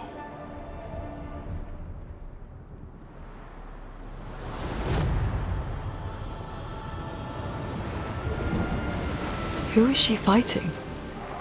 Her husband?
Inside her mind.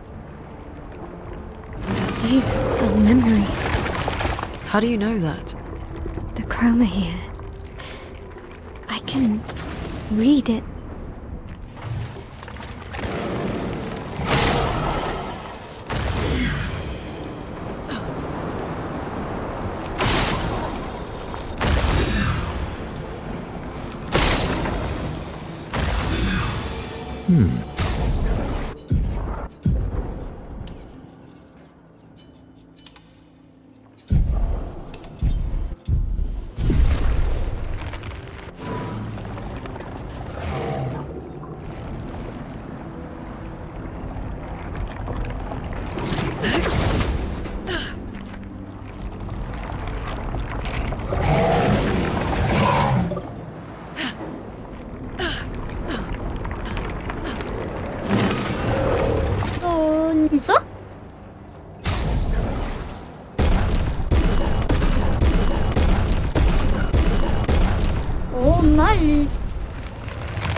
don't understand.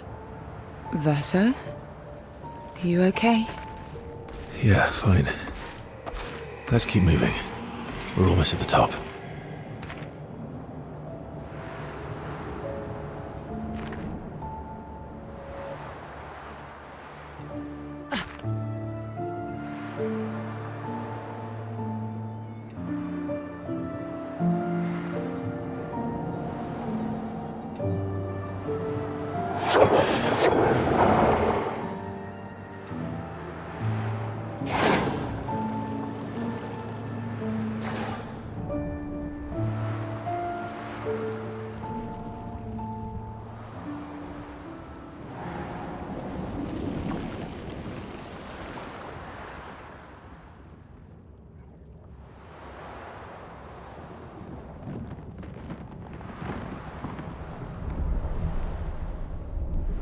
All right, so the Renoir 2 fight.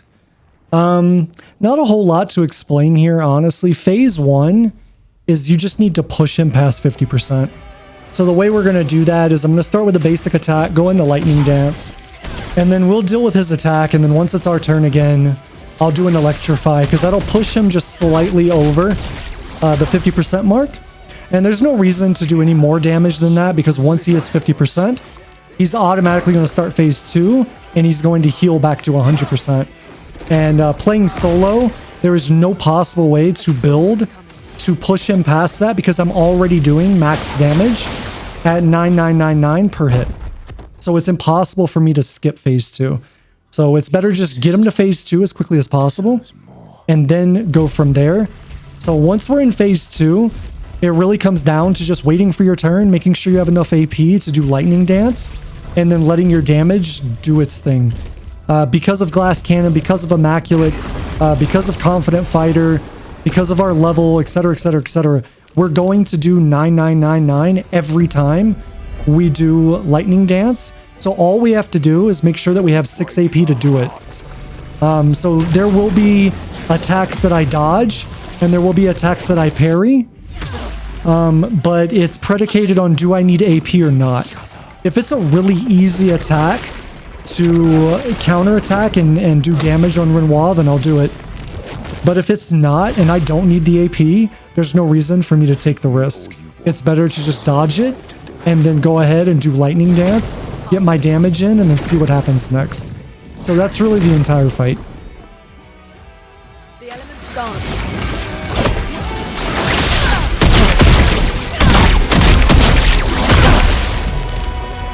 Do you remember what it was like? Don't turn away from us.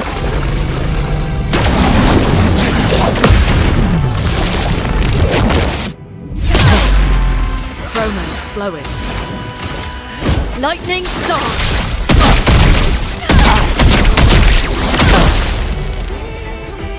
Ready to evade.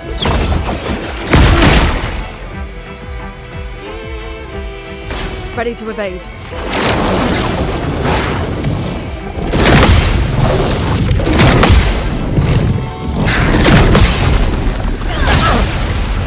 A storm is coming. Lightning dance!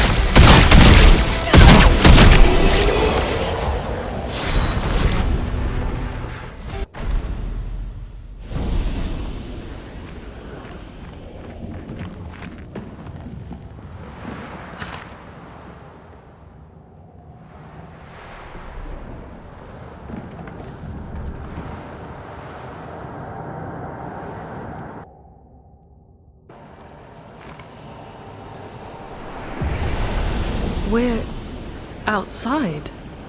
She's there. I can feel her. We need to be as prepared as possible.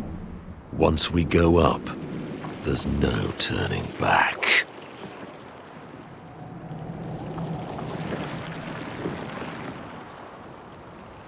All right, so for the Paintress fight, it's very similar to Sirene and a little bit of Renoir. So everything that you're going to see here, just like Sirene, because of the damage breakpoints, is going to happen the same way every single time. So every single attack that she does will always be consistent in the order that she does it. if I'm doing the amount of damage that I'm doing. And then, like Renoir, I'm basically going to prioritize AP over damage. So I will only parry things that I need to get AP, unless it's something super, super easy to do a little bit of extra damage on. Otherwise, I will prioritize taking the safe route and dodging something if I don't need the AP from it. And that's basically it. We're just going to do what we did on Renoir. Every time it's our turn to attack, we're going to use Lightning Dance. That's going to do max damage for all 6 hits. And we're just going to rinse and repeat that. So, very simple fight in concept. But I will say that it does take some learning, especially in Phase 2, to understand the timing of her attacks. And how you need to like kind of weave in and out of them with the AP. But follow what I do here, and it should give you a good enough guide to start to try to learn that stuff. Let the ink flow. Lightning dance!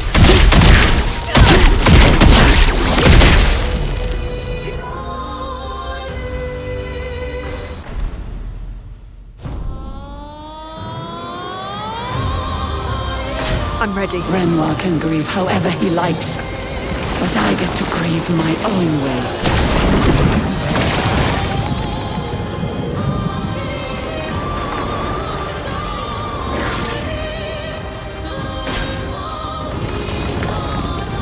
Tell your father I don't need him to look out for me.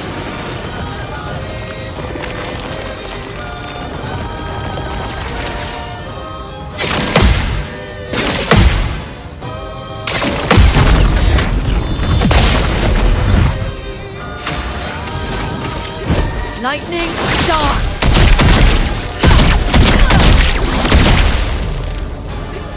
Your face. Did I dream the fire? Is Versa still alive?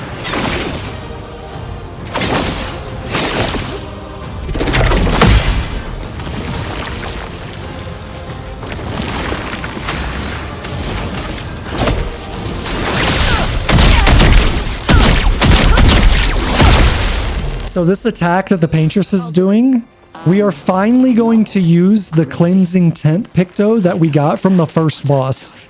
And this is the only time in the entire run that it's needed. So I'm going to be cursed at 2 moves. I'm going to use Tremor to take away her armor. I'll have 1 move left before I auto die.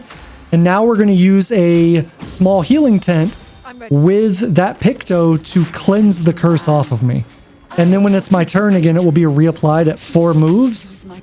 And that's more than enough time to defeat the Paintress.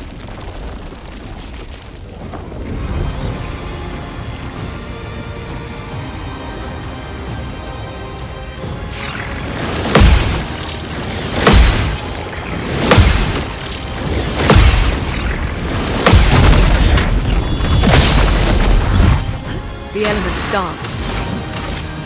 Lightning dance!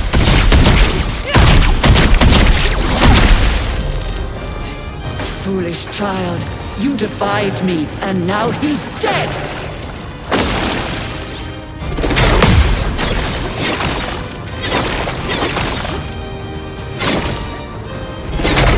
I'll do it.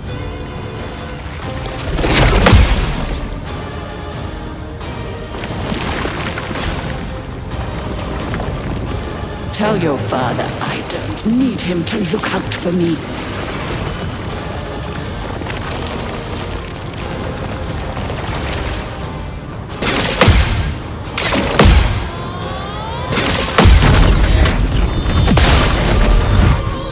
The elements dance. Lightning dance!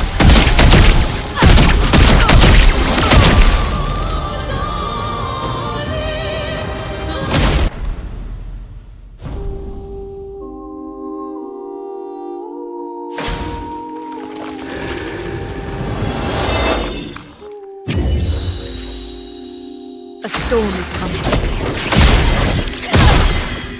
Chroma is flowing.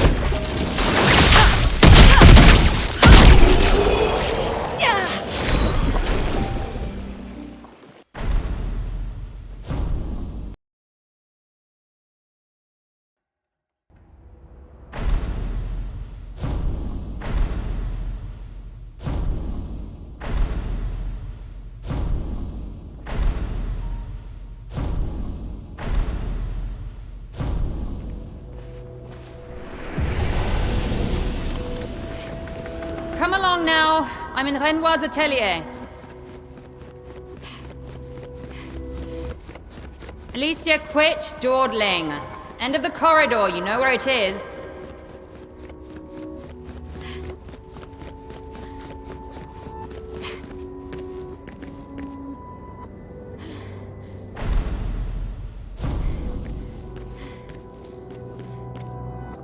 Our parents, he has... I already have. I have my pet... Yes, with the I need you to take... The conflict is... You will do nothing. The writers you... And I can't so trade. Although, if you really... I'll fight this war. Can you handle that? Lest you forget... Good. And repay...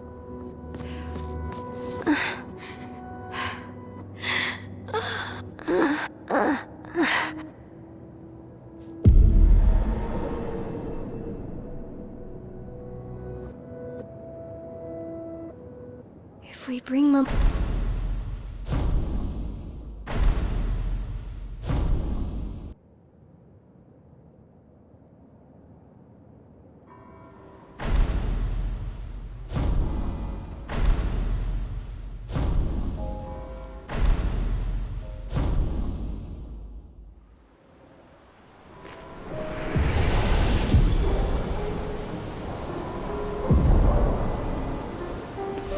Your father was the one erasing everyone. Why would he help repaint everything? I hid the canvas before I entered, so Maman can't come back again. There's no need to erase the canvas anymore. He'll want you to go home.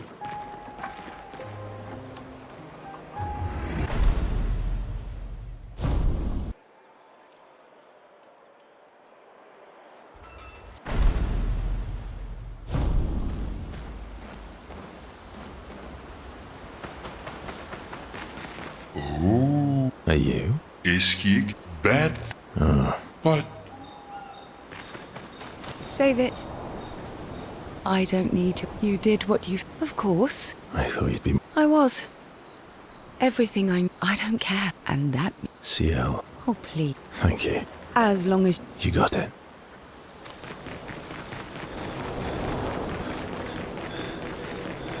Not to... Thanks for this. Was it worth... What will you... I'll do my best. Quite as...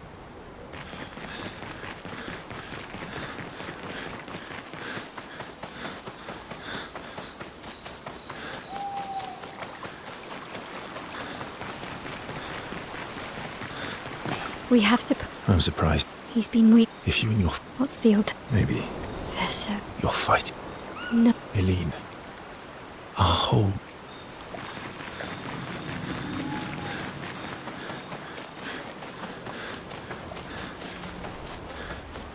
Lune. I was right. And what would you have... I wouldn't have been... So you'd shoot... That's your... Knowing what you know. I don't apologize.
Once we're ready, we can head to Lumiere.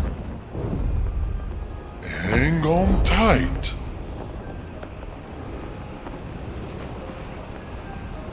Flash.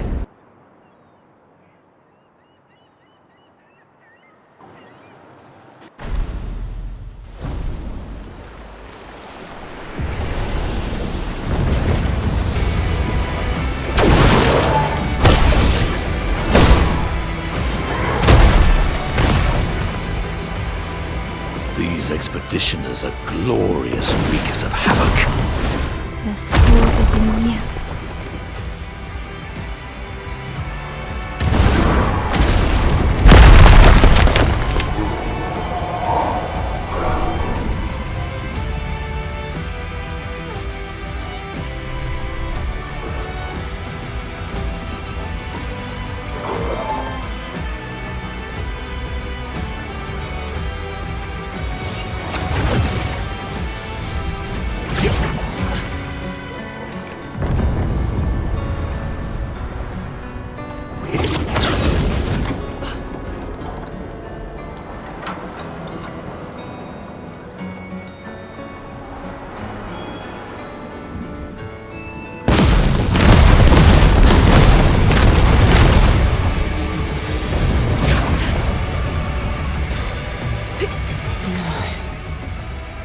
The 32s.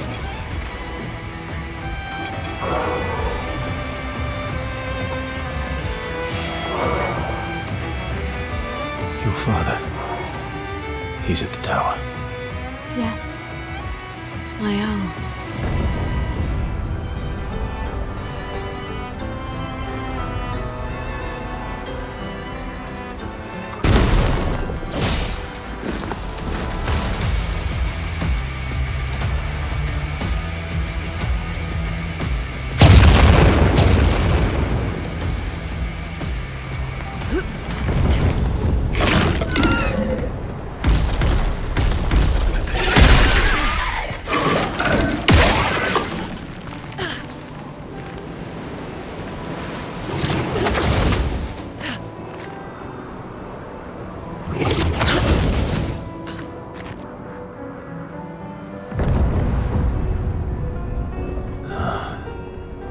The Opera House.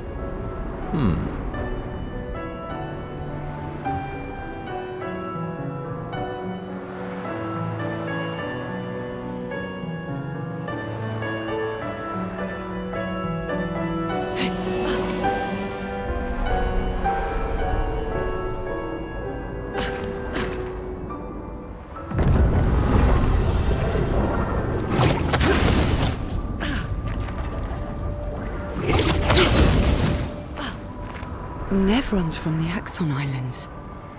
What are they doing here? Like Axons, they're Papa's creations, not Claire's.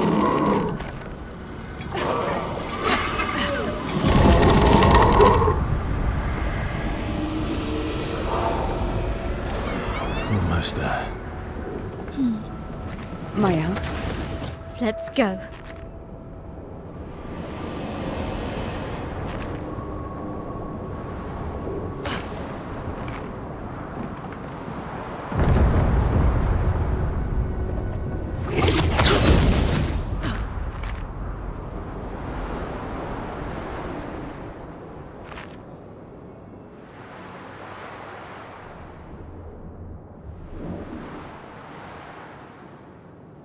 Papa is somewhere past the gardens.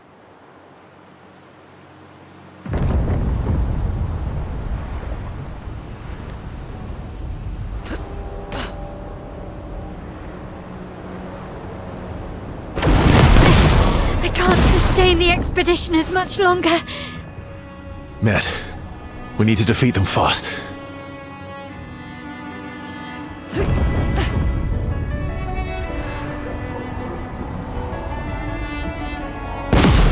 Father's been extra inspired.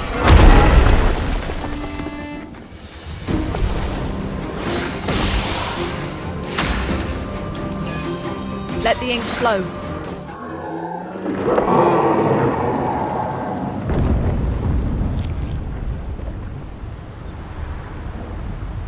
Papa's over there. And the chroma we need to bring back Lumiere. All right, so for the final Renoir fight, phase 1, not a whole lot to talk to, honestly. You want to push him through phase 1 as quickly as you can, because he's going to get healed back up to full anyways. So essentially that's just going to be doing our basic attack, followed by Elemental Trick, and then on our next turn we do Lightning Dance and he's done. The attack that he is going to get off in phase 1 is completely random, so you do need to know how to deal with all of them. But you'll only have to deal with one of his attacks before you burn him through phase 1.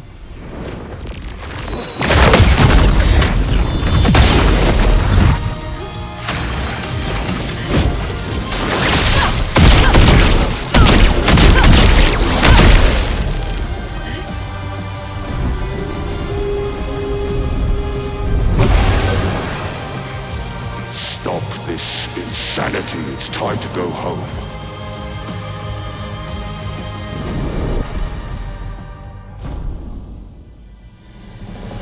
Ready to evade.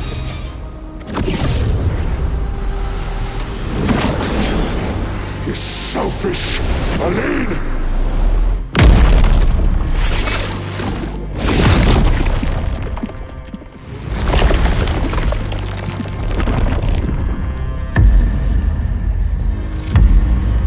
So for phase 2, we're just going to leverage our combo. So Elemental Trick into Lightning Dance. Renoir's attacks here are completely random, so you are going to need to know how to deal with all of them. But once we push him past 50%, the next attack he does will always be the same, and that is the only thing that is consistent. After that, you'll just do the combo one more time, and then he's dead. So it's really needing to deal with, I think it's 4 of his attacks, if I remember correctly, aside from the one that he does once he's under 50%. And then you'll do 2 cycles for your Lightning Dance, and that's it. The fight's done. Let us stay. Lightning dance.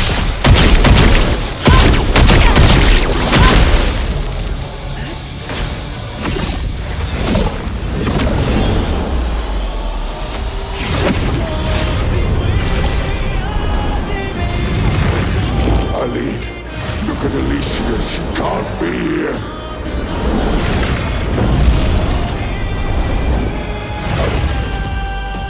Aline, it's supposed to be you and me, not you against me.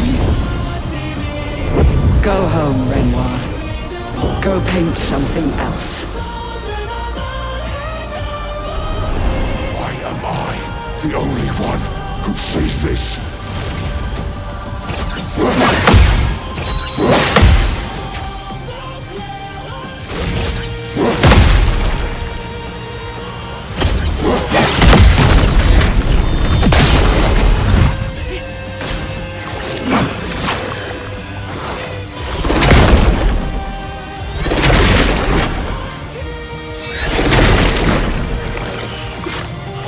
Now was our chance.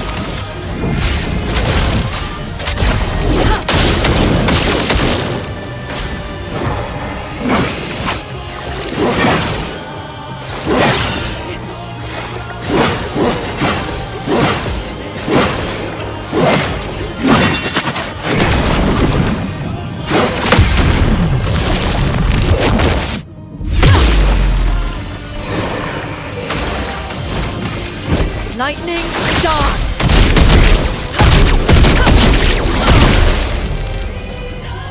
So even though there's one fight left, because of the way I've built and prepared Maelle, I'm going to one-shot Verso without him being able to do anything. So as far as the no damage run is concerned, this was the final fight. So if you've stuck with me to this point, I'd like to say thank you for giving me the gift of your time and attention. I hope this no damage run was both educational and insightful for you to watch. If you enjoyed this run and you're interested in similar content, consider subscribing to the channel for more, and don't forget to turn on notifications so you never miss a new run being released. If you'd like to interact with me or the community, be sure to join the Discord. The link for that and all of my socials are in the description section below. I do really enjoy answering questions from the community and hearing the games you guys think would be cool for me to try to no damage in the future.